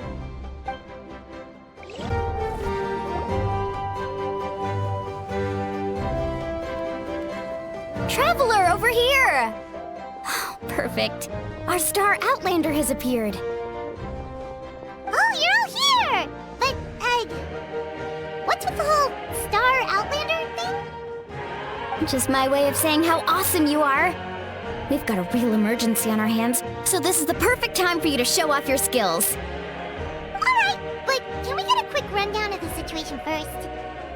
The Abyss suddenly attacked the Collective of Plenty, the Masters of the Nightwind, the Children of Echoes, and a number of our camps and outposts in the wild. Yes, and the attacks are increasing in frequency. The tribes have plenty of defenses, so they're safe for now, but I can't say the same for the adventurers and merchants stuck in the wild. Chaska and I have been searching for survivors and treating the wounded. We just got back, but we need to head out again soon. I plan on heading back to the Collective of Plenty, just in case my tribe needs me. What about you, Mualani? Where are you gonna go? I'll go help the Children of Echoes. They're the closest, so I can start fighting right away. What about you guys? We could go together. Yeah, that does sound important. No worries. Just leave the Children of Echoes to us. Who knows? Maybe yours truly will have the Abyss on the run by the time you're finished. That would be pretty great, actually. I hope my tribe gets through okay. It'll be fine. Your tribe doesn't do all that bodybuilding for nothing. Let's part ways here for now. And most importantly, be careful, everyone. Oh, and some of us need to avoid getting contaminated by dangerous-looking substances. That will make my job a lot easier. Koichi, do we really have to do this now? It's alright. She's just looking out for everyone. Alright, let's hurry up and talk to the Pyro Archon so we can help the others.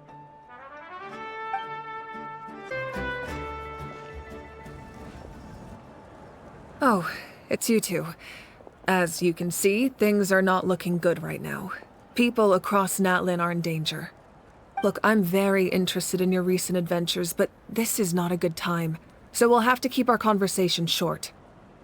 That's alright, we're also in a hurry. We're gonna go help the Children of Echoes after this. What?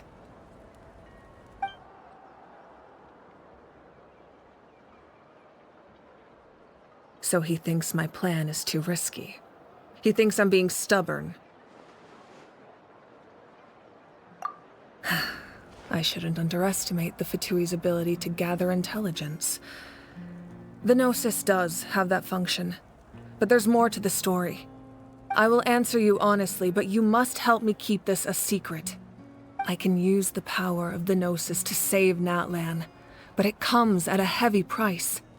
The Gnosis would drain all the souls and memories from the Night Kingdom and weave them into a giant net, which would surround the ley lines and protect them against abyssal corrosion. Wait, you can use souls to weave a net? But does that mean... Yes. It means sacrificing those souls in the process. Souls are just another form of life. The cruelty of this method is self-evident. The Night Kingdom not only houses the souls of the dead, but also our memories and legends. Using the Gnosis means converting all three into material for the net, erasing our history and culture. Even then, the net can still become corroded, If we cannot find a way to repair the damaged ley lines before that happens, then all those sacrifices are for nothing. Given the enormity of the price, it's a solution I refuse to consider right now. I want us to win, but I also care about how we win, and what that means for us in the end. Now it's true, both plans come at a risk, but after weighing our options, this is our best bet.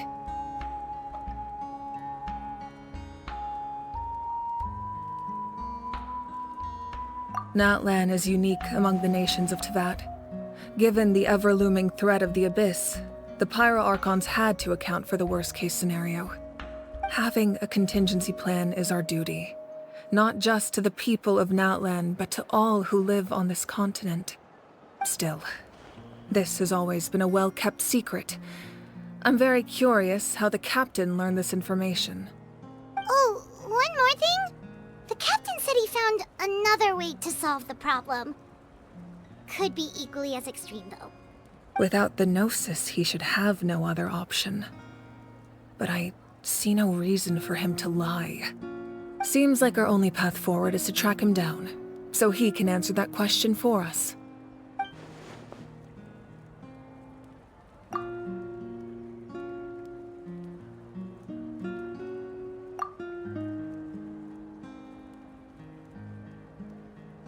Judging by your expression, you must have doubted me, even if just for a second. Not even a little! We would never— Wait, what are you talking about, Traveler?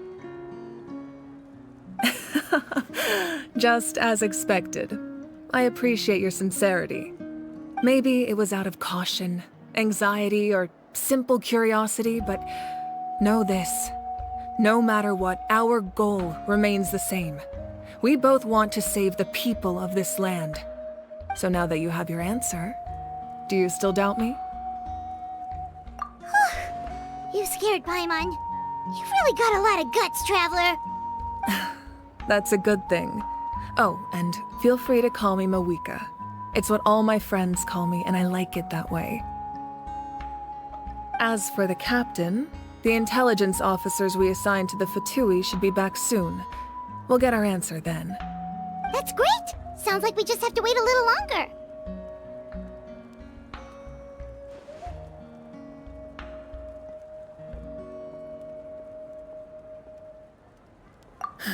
Not just yet. Even though the Abyss is attacking several locations at once, I'm confident the warriors stationed in those areas can handle it. Don't worry. I just need to finish coordinating our available manpower, then I'll take a small team to handle the difficult locations. Wait, you're going to fight in person? Didn't you give up your power?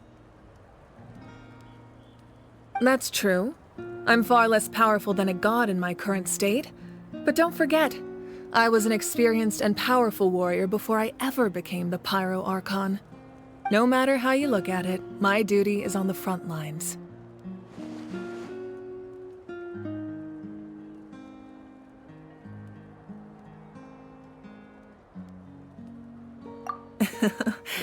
I just think there's strength in numbers. If the people feel emboldened, that's just a bonus. Anyway, even if we respond to these threats in time, it's not a permanent solution in the long run. I've considered moving my people to other nations, but given their close connection to the Night Kingdom, a forced evacuation would have devastating consequences. I've told the chiefs of each tribe to strengthen their defenses and advise people against leaving their settlements. Now, I just need to find the right time to disclose the true nature of the crisis to the people of Natlan. Paimon's a little worried about how people will react.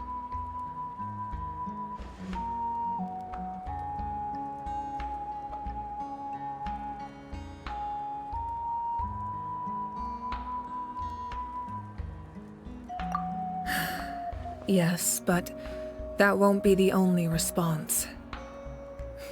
In any case, that's for me to worry about. I'll let you know when we have more information on the captain. All right, we should head out. Maybe we can join up with Moani. She can't be too far ahead.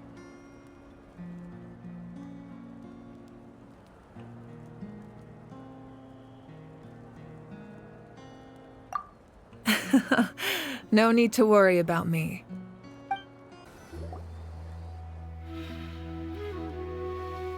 Over here! To safety!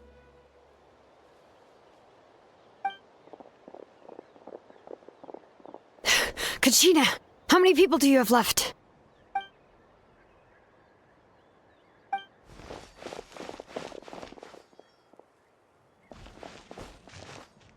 What's the situation? There's a trapped caravan that needs our help. We need to rescue them as soon as possible. We'll go together.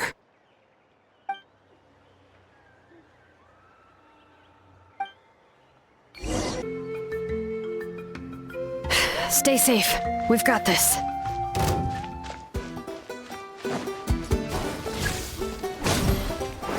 Carving waves!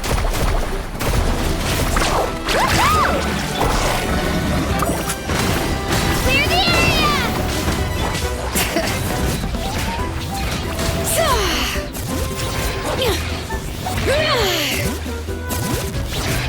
Let the mountain's veins boil! Exterminate! Woohoo!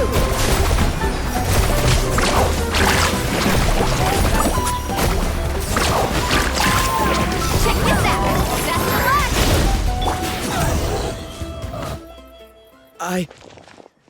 I really thought I was done for.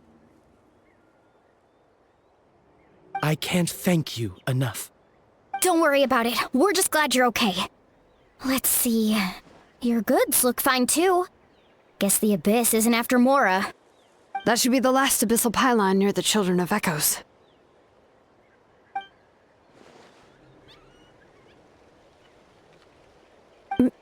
By the way, where's Lolly? I thought she would come with you. The Masters of the Night Wind also got attacked, so she went back to help her tribe.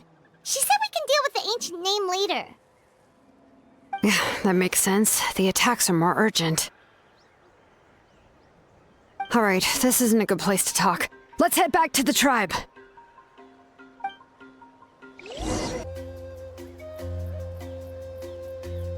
Looks like a few people were hurt after all. Oh, I should have got here sooner. The Abyss threw a lot at us at once. I rushed out as soon as I heard the alarm, and there were already so many monsters. Before long, Kachina brought over a whole group of warriors, and just like that, we destroyed several pylons as a team.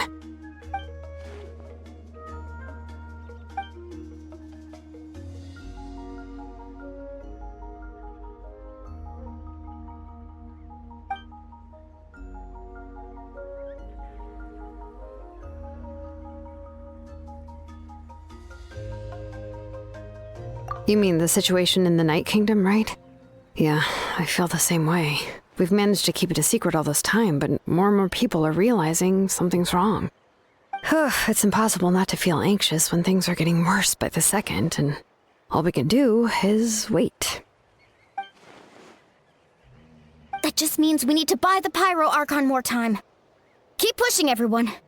Every battle is worth something. You really are an eternal optimist, Mualani. You always find a way to cheer people up. Why, thank you. I guess it's one of my better qualities.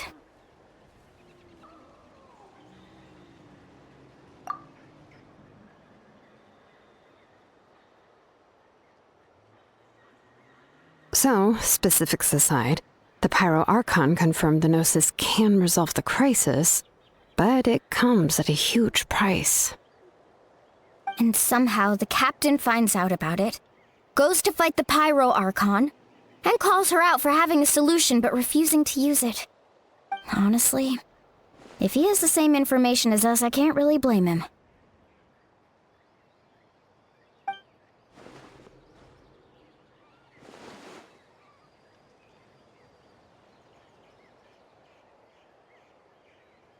We talked to Moika before we left the stadium.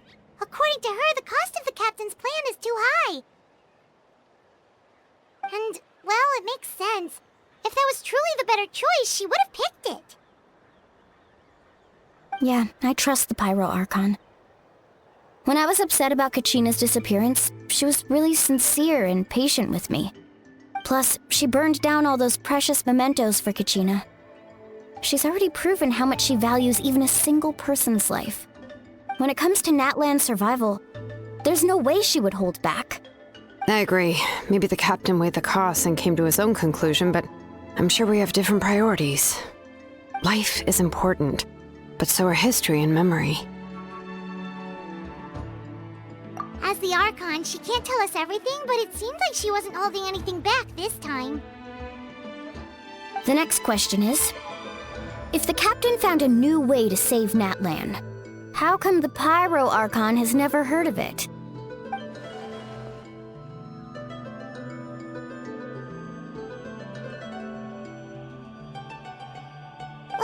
This is all super confusing. We still don't have enough information. Once we figure out what the Fatui are doing, we'll have our answer. Let's head back then. Marika said her intelligence officers should return soon. With how many Fatui there are, someone's bound to give something away. Sounds good. I have a few theories of my own. With a bit more information, we just might get to the bottom of the whole thing.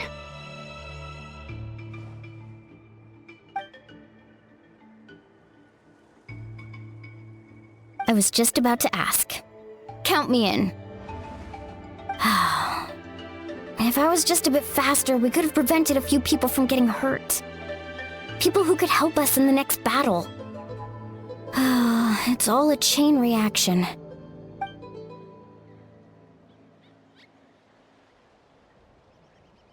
Register? Nah. I'll just follow you around. You know, go where you go, do what you do.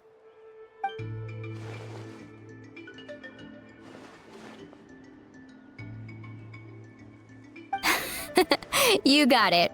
I just don't want to make the trip back. It's so far. All right. See you all later. Let's get together and celebrate once this is over. Oh, you betcha!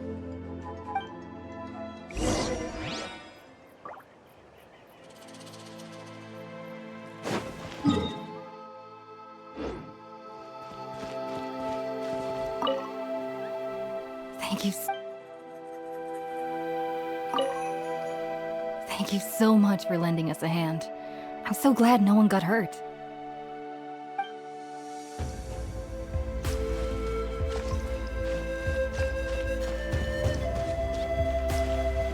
Thanks for the help.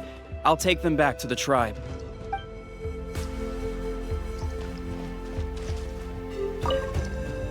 Who knew this would be waiting for us on the other side of the desert? Right?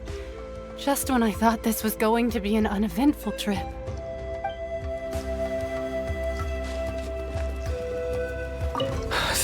Thank goodness Shilonen showed up. That was a close one. You can say that again.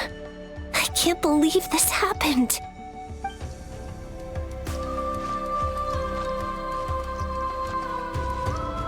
I didn't expect Kachina to save us. She's really coming into her own. Of course, I mean she already won the pilgrimage.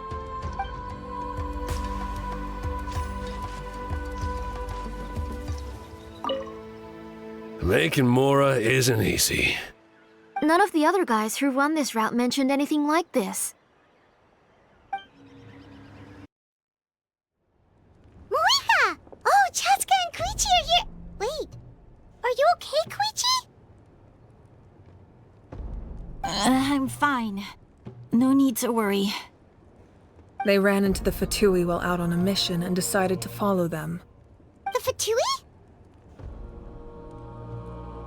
Calm down and let me explain. Here's what happened.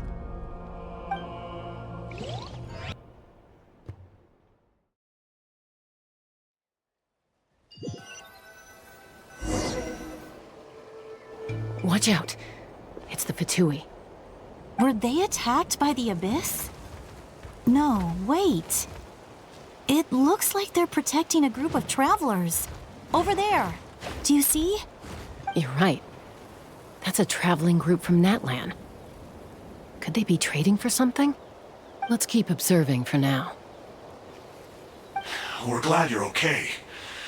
Given the appearance of abyss monsters all over Natlan, you should cancel your journey and seek shelter at the stadium or one of the tribes. Thank you so much. I wish there was something we could give you. We don't expect anything in return. We were out on a mission and saw you being attacked. It was our decision to help. If you truly wish to repay the favor, you can keep this a secret. If anyone asks, just say you were saved by warriors from Natlan. Oh, okay. We can do that. But... We're not asking you to cover up our activities. We haven't done anything illegal. Our captain simply wishes to remain undisturbed. Nonetheless, the decision remains yours. If we wanted to keep you quiet, we would have employed a harsher method. Got it. We'll get going now. Did you hear that? They mentioned a captain. Isn't that who the Pyro Archon is looking for? Exactly. We could be onto something big. Still, there was no trade. They were just helping people in need. I didn't sense an ulterior motive. I didn't believe the captain when he said he wanted to save Natlan. But based on what we just saw, it's possible he was telling the truth. Maybe we've been wrong about the Fatui this whole time. It's too early to say. Let's follow them and see what's really going on.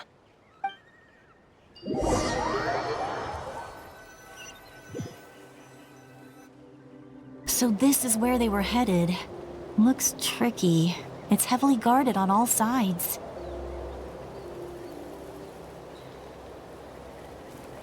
Koichi, wait for me here. I'll go in and check it out. Oh, no you don't. How are you planning to get through all the guards? Look, I can use this terrain to my advantage. With our tribe's special way of getting around, I doubt they'll see me coming. We still can't see anything on the inside. What if you can't find cover? You won't have anyone to watch your back if you go in alone. The more heavily guarded the location, the more valuable the secrets. Even if the captain isn't here, we can still figure out what the Fatui are planning. That intel is worth the risk. Fine. You're not gonna listen to me anyway, so let me come with you. That's even more risky. You've been running around saving people for days. You're already at your limit. I'm confident I can protect myself. I'm not sure you can say the same. At least right now. I can. You really believe that? Fine, don't believe me. But you can't honestly tell me infiltrating a heavily guarded Fatui hideout all on your own sounds more reasonable.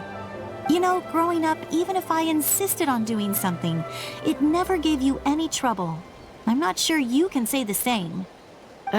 All right. If we start arguing, this will never end. We can't let this opportunity go to waste. Guess that means I win. Don't worry, you're not the only capable young person from our tribe. I can handle this. All right, same plan as usual. We split up, communicate with hand signals, make sure our blind spots are covered, and support each other once we strike. Got your ropes? Yeah, let's go.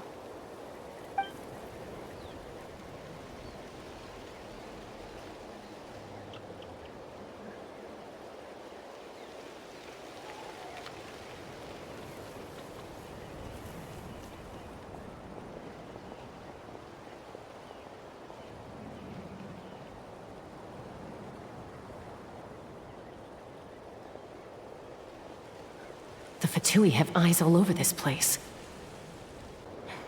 I should wait for Koichi's signal.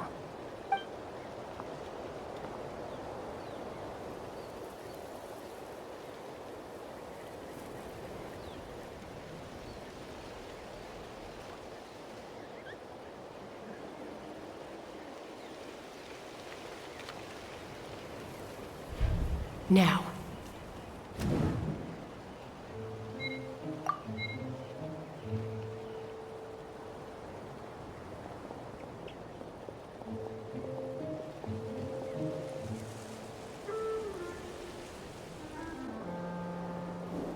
Not sure how many chances I'm gonna get. I need to act.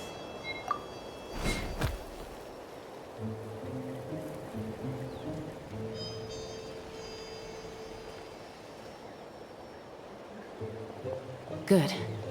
I made it without getting caught. I should get to that platform over there. But it's guarded by the Fatui. Koichi should have line of sight. I'll wait for her signal.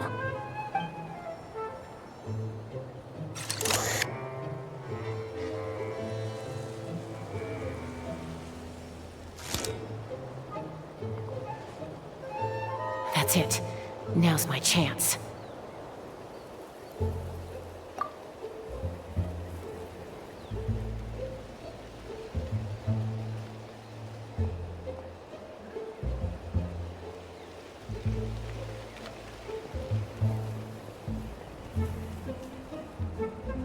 It's no use staying in one place. I should keep moving. Looks like Chaska is helping me by keeping an eye on the Fatui movements. I'll wait for her signal.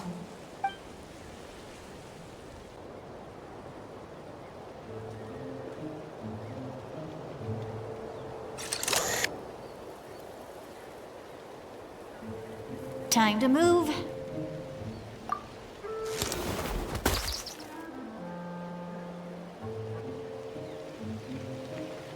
Whew. That was close. Almost got caught. Probably can't make it over in one go. I'll wait for my next chance. Now's my chance.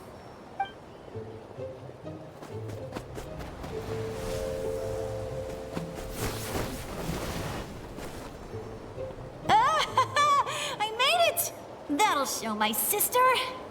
Let's see. The Fatui's occupying all the best locations.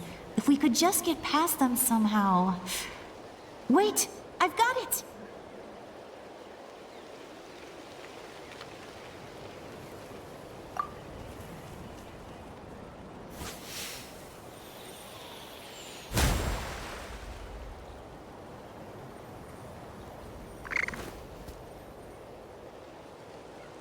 Huh?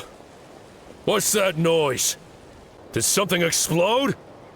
Oh! It stinks! What the heck is that? What do you think you're doing? I could ask you the same thing! Good, they're arguing. Looks like they just needed an excuse. They've probably had enough of this job already. The people on the hill over there left to help their comrades. This is our chance.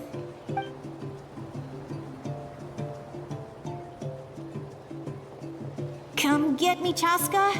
I hope she gets this hand signal. That's Koichi's signal. Smart idea.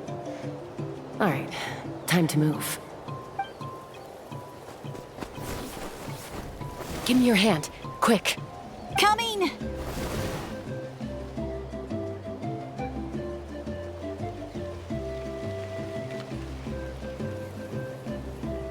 I checked, and this way is completely clear.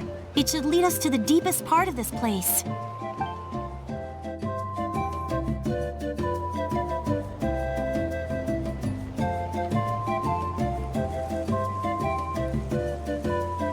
Well, I was pretty helpful, right? You know, everyone usually jumps at the chance to work with me. Not my own sister, though. No, she avoids me like her life depends on it. I was wrong, Koichi. You've done well. Wait, you're just gonna admit it? Now I look like the mean one.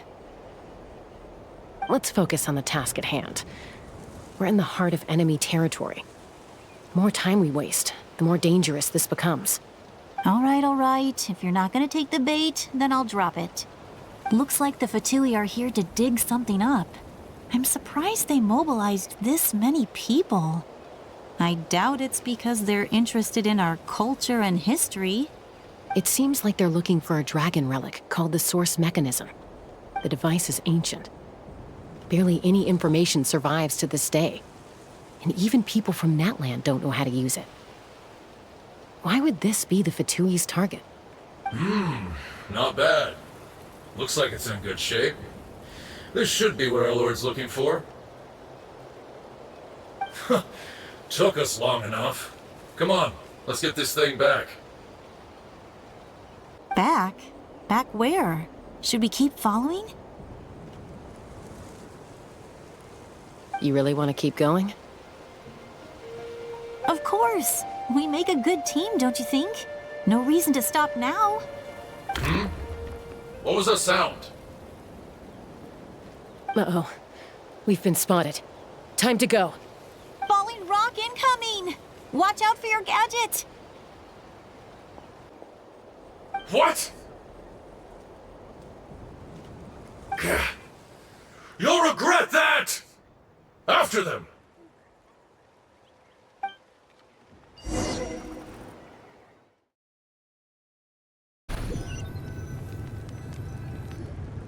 Once we got them off our tail, we went back to observe some more.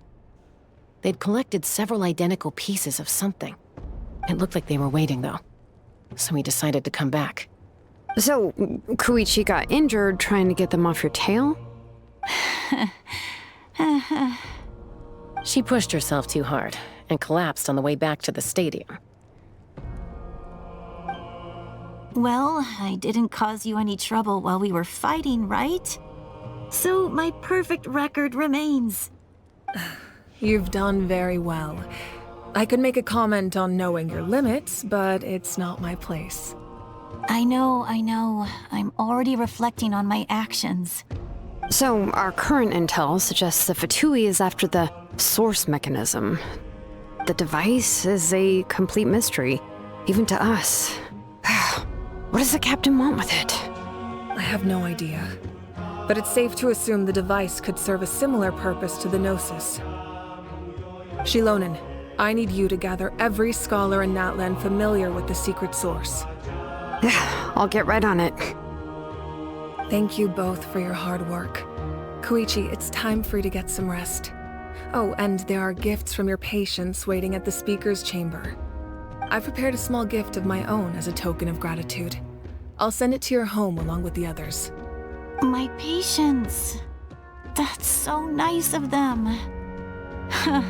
Guess that means I'm doing something right. You don't need to give us anything, Archon. We were just doing our duty for Natlan. I should take Koichi home now.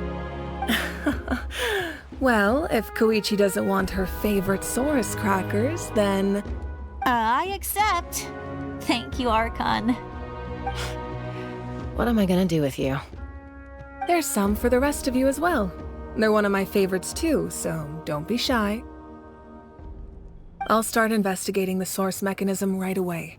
If I learn anything, you'll be the first to know. Yummy snacks!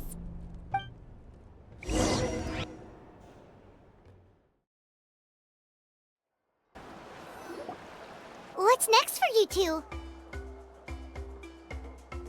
I'm taking Koichi home. With our parents there to keep an eye on her. I can make sure she actually rests.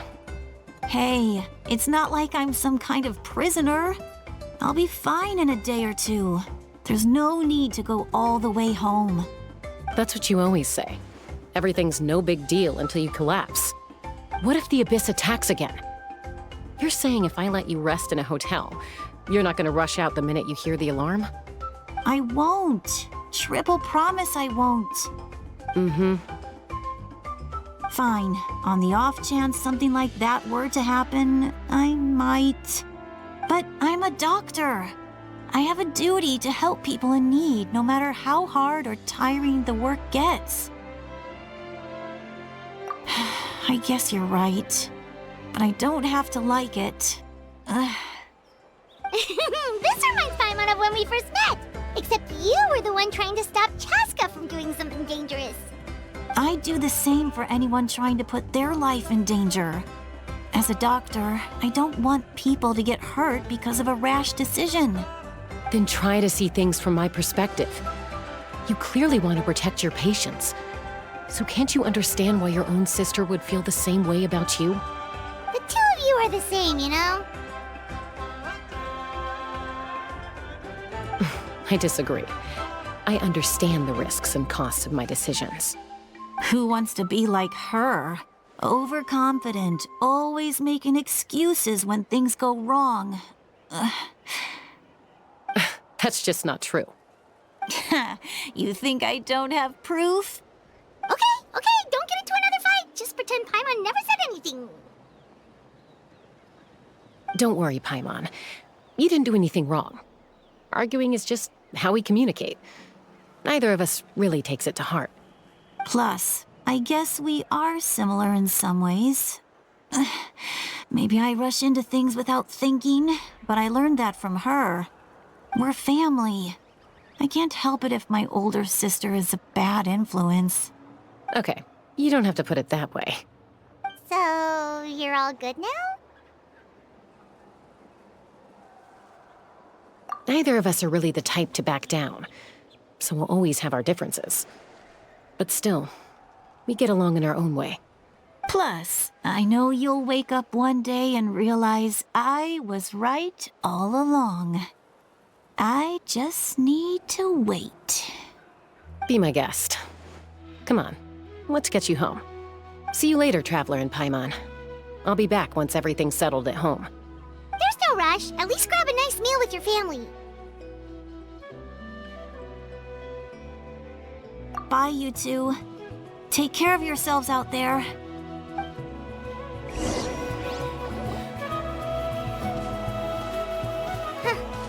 Those two will probably make up for real at some point, right? Well, we've learned a lot. Let's go over everything that we know so far.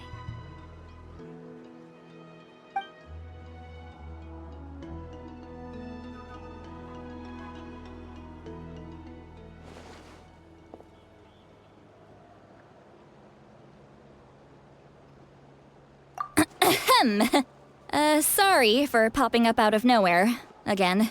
Why do you look so awkward? Oh, is there something you need from us? Okay, I won't beat around the bush. Oh, and I'm sorry for interrupting your rest.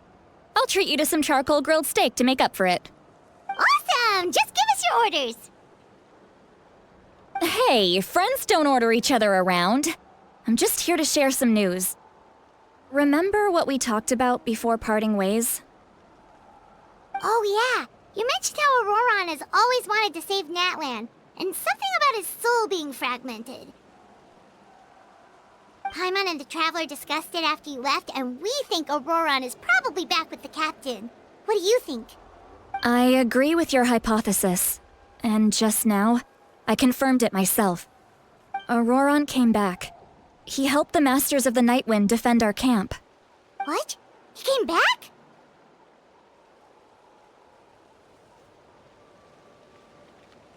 I told him to give up whatever he's doing, but he refused. He said they're just one step away from success, so there's no way he can back out now. Apparently, he came back to fulfill his duty to our tribe. When he left, he said it was because he still has a duty to Natlan as a whole. I'm surprised you let him go at all. I had to prioritize my tribe. Besides, the situation was intense. I couldn't focus on outside and inside threats at the same time. Plus, he was on guard. He knew I would try to go after him, so he made sure to keep his distance. I kept an eye out for a good opportunity, but it never came. All these years of calling me Granny, and I couldn't do a single thing for him in the end. Don't say that! Your tribe all raised him together, right? That couldn't have been easy. You're right. Seeing him come back reminded me of when he was little. Running around the tribe, dropping by random houses right and left. He's not only a child of the Masters of the Nightwind, but a child of Natlan. It's only natural for a child to want to do something for their family. Besides, Auroron is my apprentice. He might have a few tricks up his sleeve, but I guarantee I know every single one. Wait, what are you saying? Look. Remember how I said Auroron's soul is fragmented? This is the talisman I created to keep it stable. And this gem is what makes the talisman work. It just so happens that Auroron is due for a gem replacement. Since I can't get close to him, I put the new gem in a supply bag and asked Aoife to bring it to him. You guys know Aoife, right? No? Well, he's a pretty famous vet around these parts. He's always bringing me all sorts of things, and he happens to be very good friends with Auroron. Aoife doesn't know what's going on, so he agreed, no questions asked. Auroron would find the gem as soon as he opened the bag.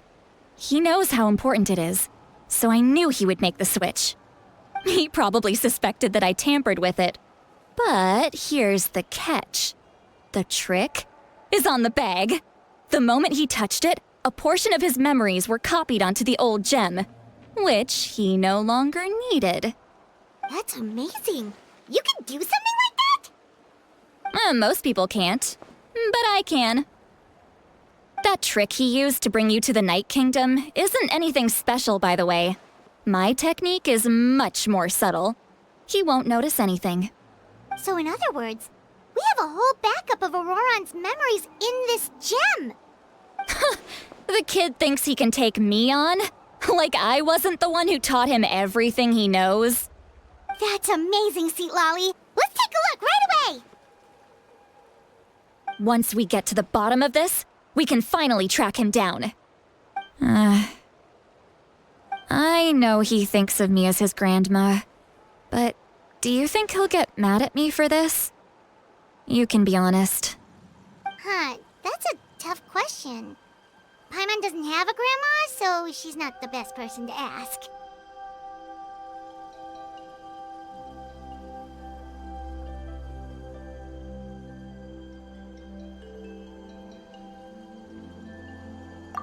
To be honest, I've always doubted my ability to look after him.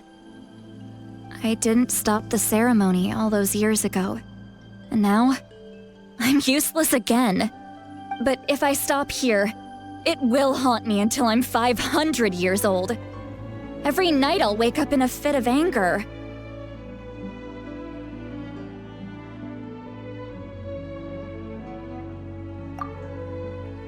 Yeah, you're right. First anger, then tears. Oh, wait! Who are you calling a crybaby? You're just making it worse, Traveler. I need to look at his memory. Even if he resents me, refuses to see me, or runs away for good, I don't care, and I won't blame him. A family does whatever it takes to protect their own. You sure you'll be okay? We can come with you if you want. Did you just say you'll come with me? Is that okay? We have a pretty good reason to see it too, don't we? Because, right, we need leads on the Fatui.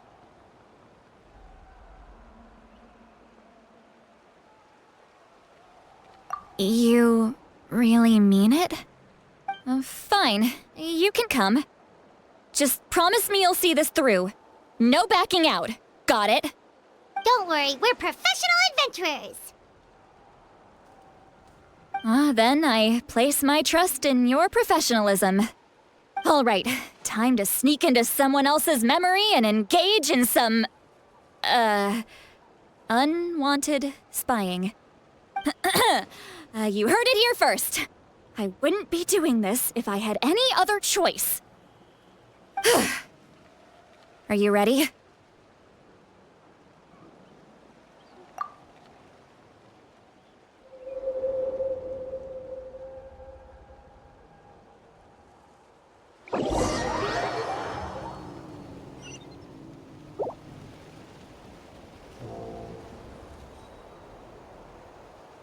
Look how good you're doing.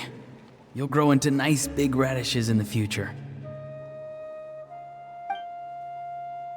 And you?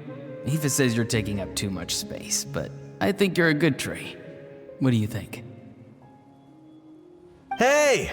How's it going, Auroron? Good. How are you, Uncle Okanbi? Can't complain. What you up to? Naming your vegetables again? No, just some idle conversation. Sounds fascinating. What did they say? They told me you were coming and that you would take some produce with you. Only if you're offering.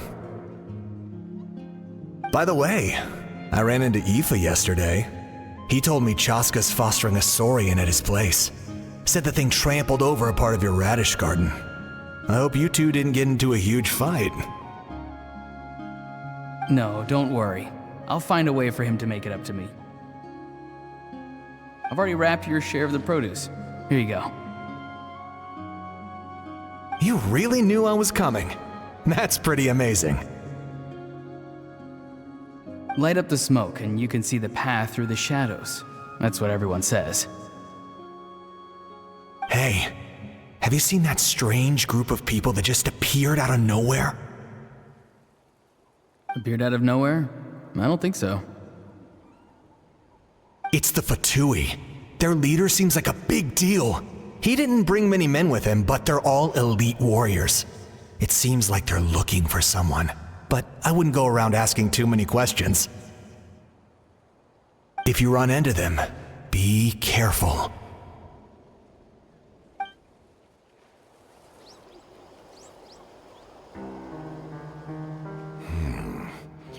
You're from the Masters of the Nightwind, are you not?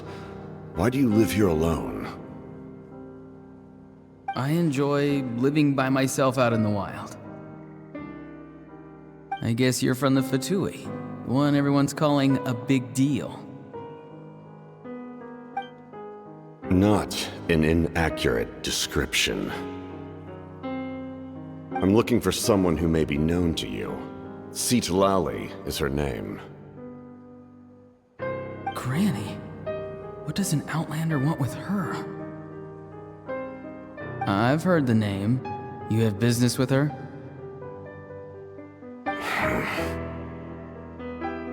There's no point to further questioning if you insist on hiding things from me. I shall seek answers elsewhere. Oh, he could tell I was lying and now he's leaving? He gave up just like that? Hey! At least tell me why you're looking for Citlali. It's none of your concern. I have my own means of tracking her down. Why are the Fatui looking for her? What does she have to do with them? I can't just let them go like this. I have to figure out what they're planning.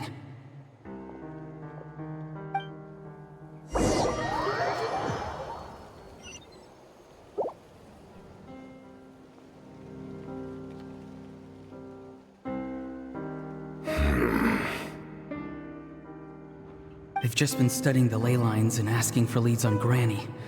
I can definitely rule out some sort of invasion. The situation has seen no true improvement. The Pyro Archon did not fulfill her promise. My lord!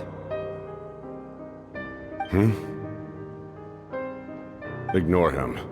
He is no threat. He knows I'm following him, but he doesn't seem to care. He's strong, I can tell. But there's something unusual about him and also familiar in some way. I can't describe it.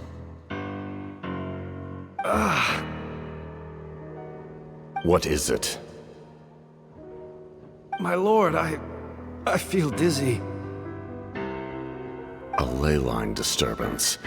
Certain presences have been forced to wander outside their rightful realm.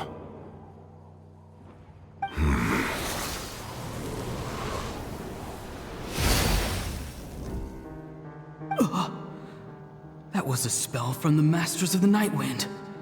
How did he know that? Is he sending those escaped souls back into the ley lines? How did he do that so easily?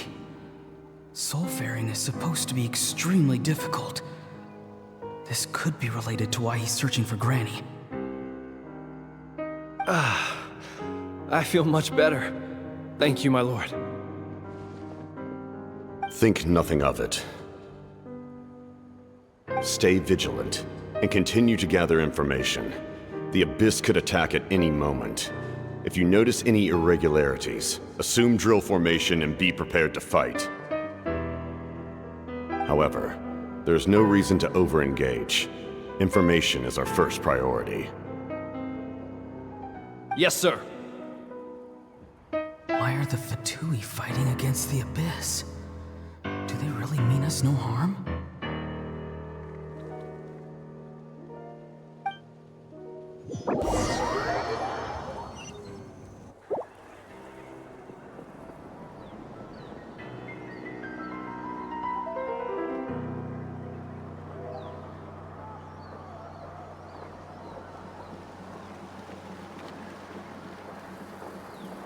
I've been following him this whole time and still they ignore me? Do they really not care? It seems like his subordinates refer to him as the captain. Never heard of him before. And now he's headed to the stadium. That's unusual. Oh, what is he gonna do? You two, with me. Everyone else, wait here as instructed. Send word to the other teams to retreat immediately if this fails. Yes, sir. He's going inside? But the Pyro Archon is in there. What does he want with her? Forgive me, my lord. Allow me to check one more time. Do you truly wish to do this?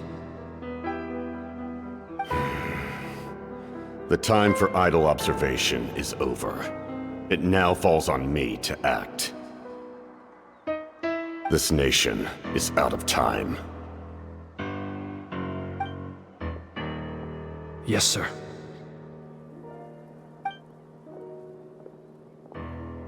He just walked straight into the stadium. What is he gonna do?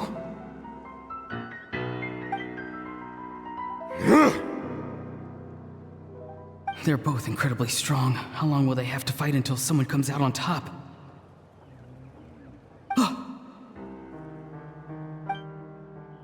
Wait, this feeling. Just like the other day near the ley lines, it's faint, like a soul's trying to escape. Where is it coming from?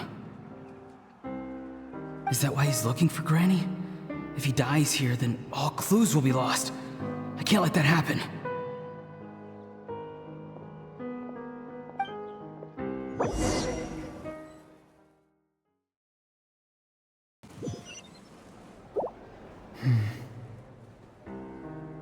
As for you, I must confess, I did not expect that little trick of yours to save the day. No matter how dense the fog, as long as the sun remains, we cannot turn day into night. She could have dispelled it. She simply chose not to. You don't have much time, and you're injured on top of that. What do you plan to do next? I'm beginning to see just how useful you may turn out to be. You heard something from here, didn't you?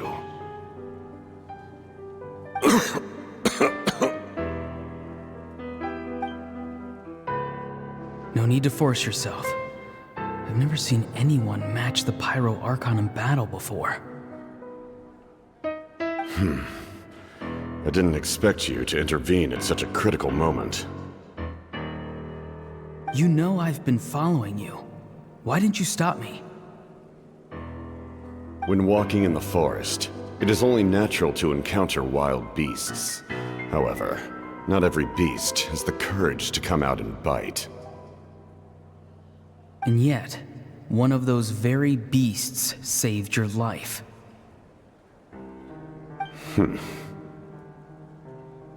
Then speak. What do you want?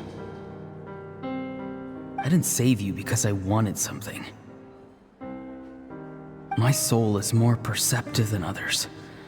I can sense that the ley lines are extremely weak. I don't know what the Pyro Archon is planning. Can she really save us? The questions you asked her just now, well, I've had very similar doubts. So I felt like I had to help you.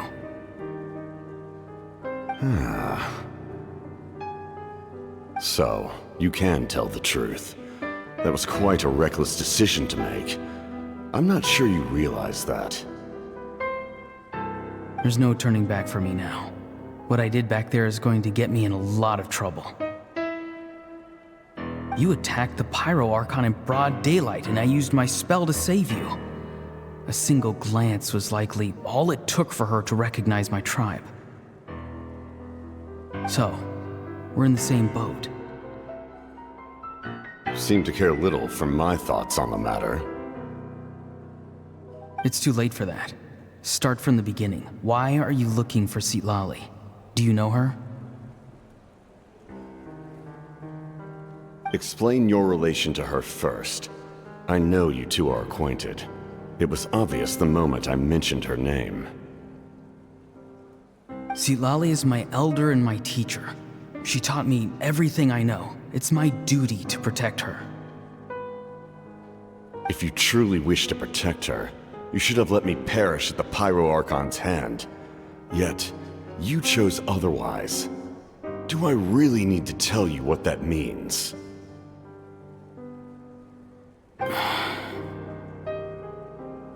I want to do something to change Natlan for the better. Something I can accomplish with my own two hands. You're stranger than anyone I've ever met. But maybe, just maybe, you can show me the way. Strange? Citlali is said to be the legendary Granny Eastli, someone capable of communicating with the Wyub, and the Wyub are the key to information on the Night Kingdom. Why do you need knowledge on the Night Kingdom?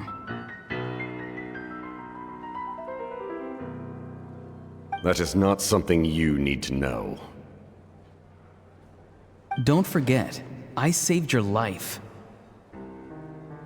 Do you not believe the Fatui capable of betraying a debt?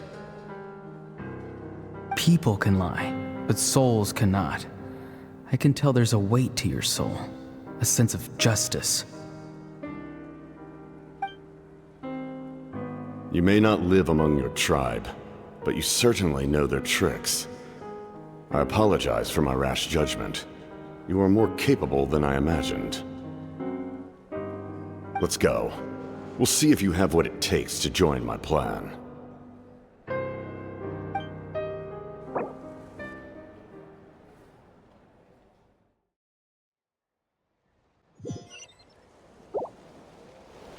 I see. Interesting approach. Worth trying, I think. Rather than weaving a net to protect the ley lines, this method would address the root problem by reconstructing the ley lines themselves.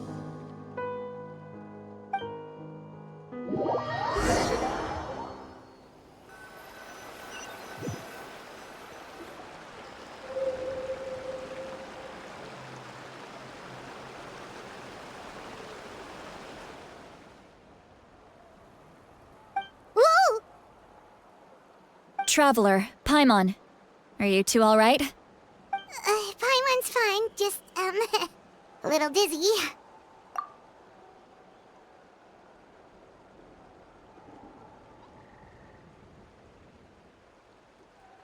Of course. I'm so mad at him. After everything, he still can't let go of the past.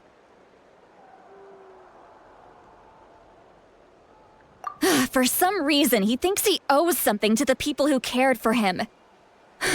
Stubborn, self-righteous fool. Where's that gonna get him? Now that he's all grown up, he thinks no one can tell him what to do?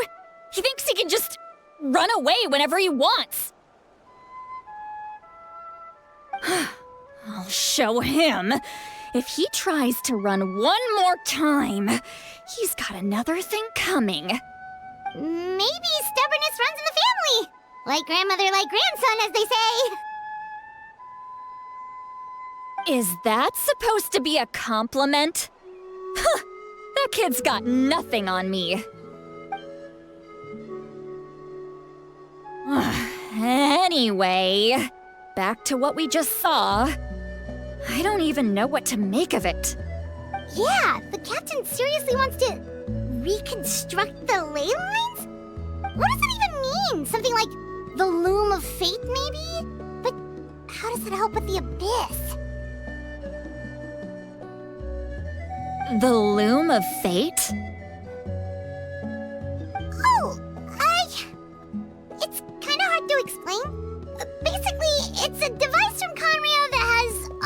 unstoppable power.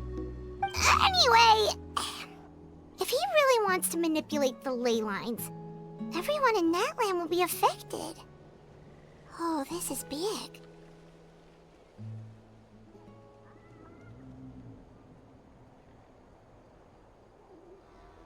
Which means the captain has been honest from the very beginning. Auroron's memory proves that. Why is he so obsessed with saving Natlan? Oh, we've got to tell Moeka about this right away. Yes, she needs to know about this. Now.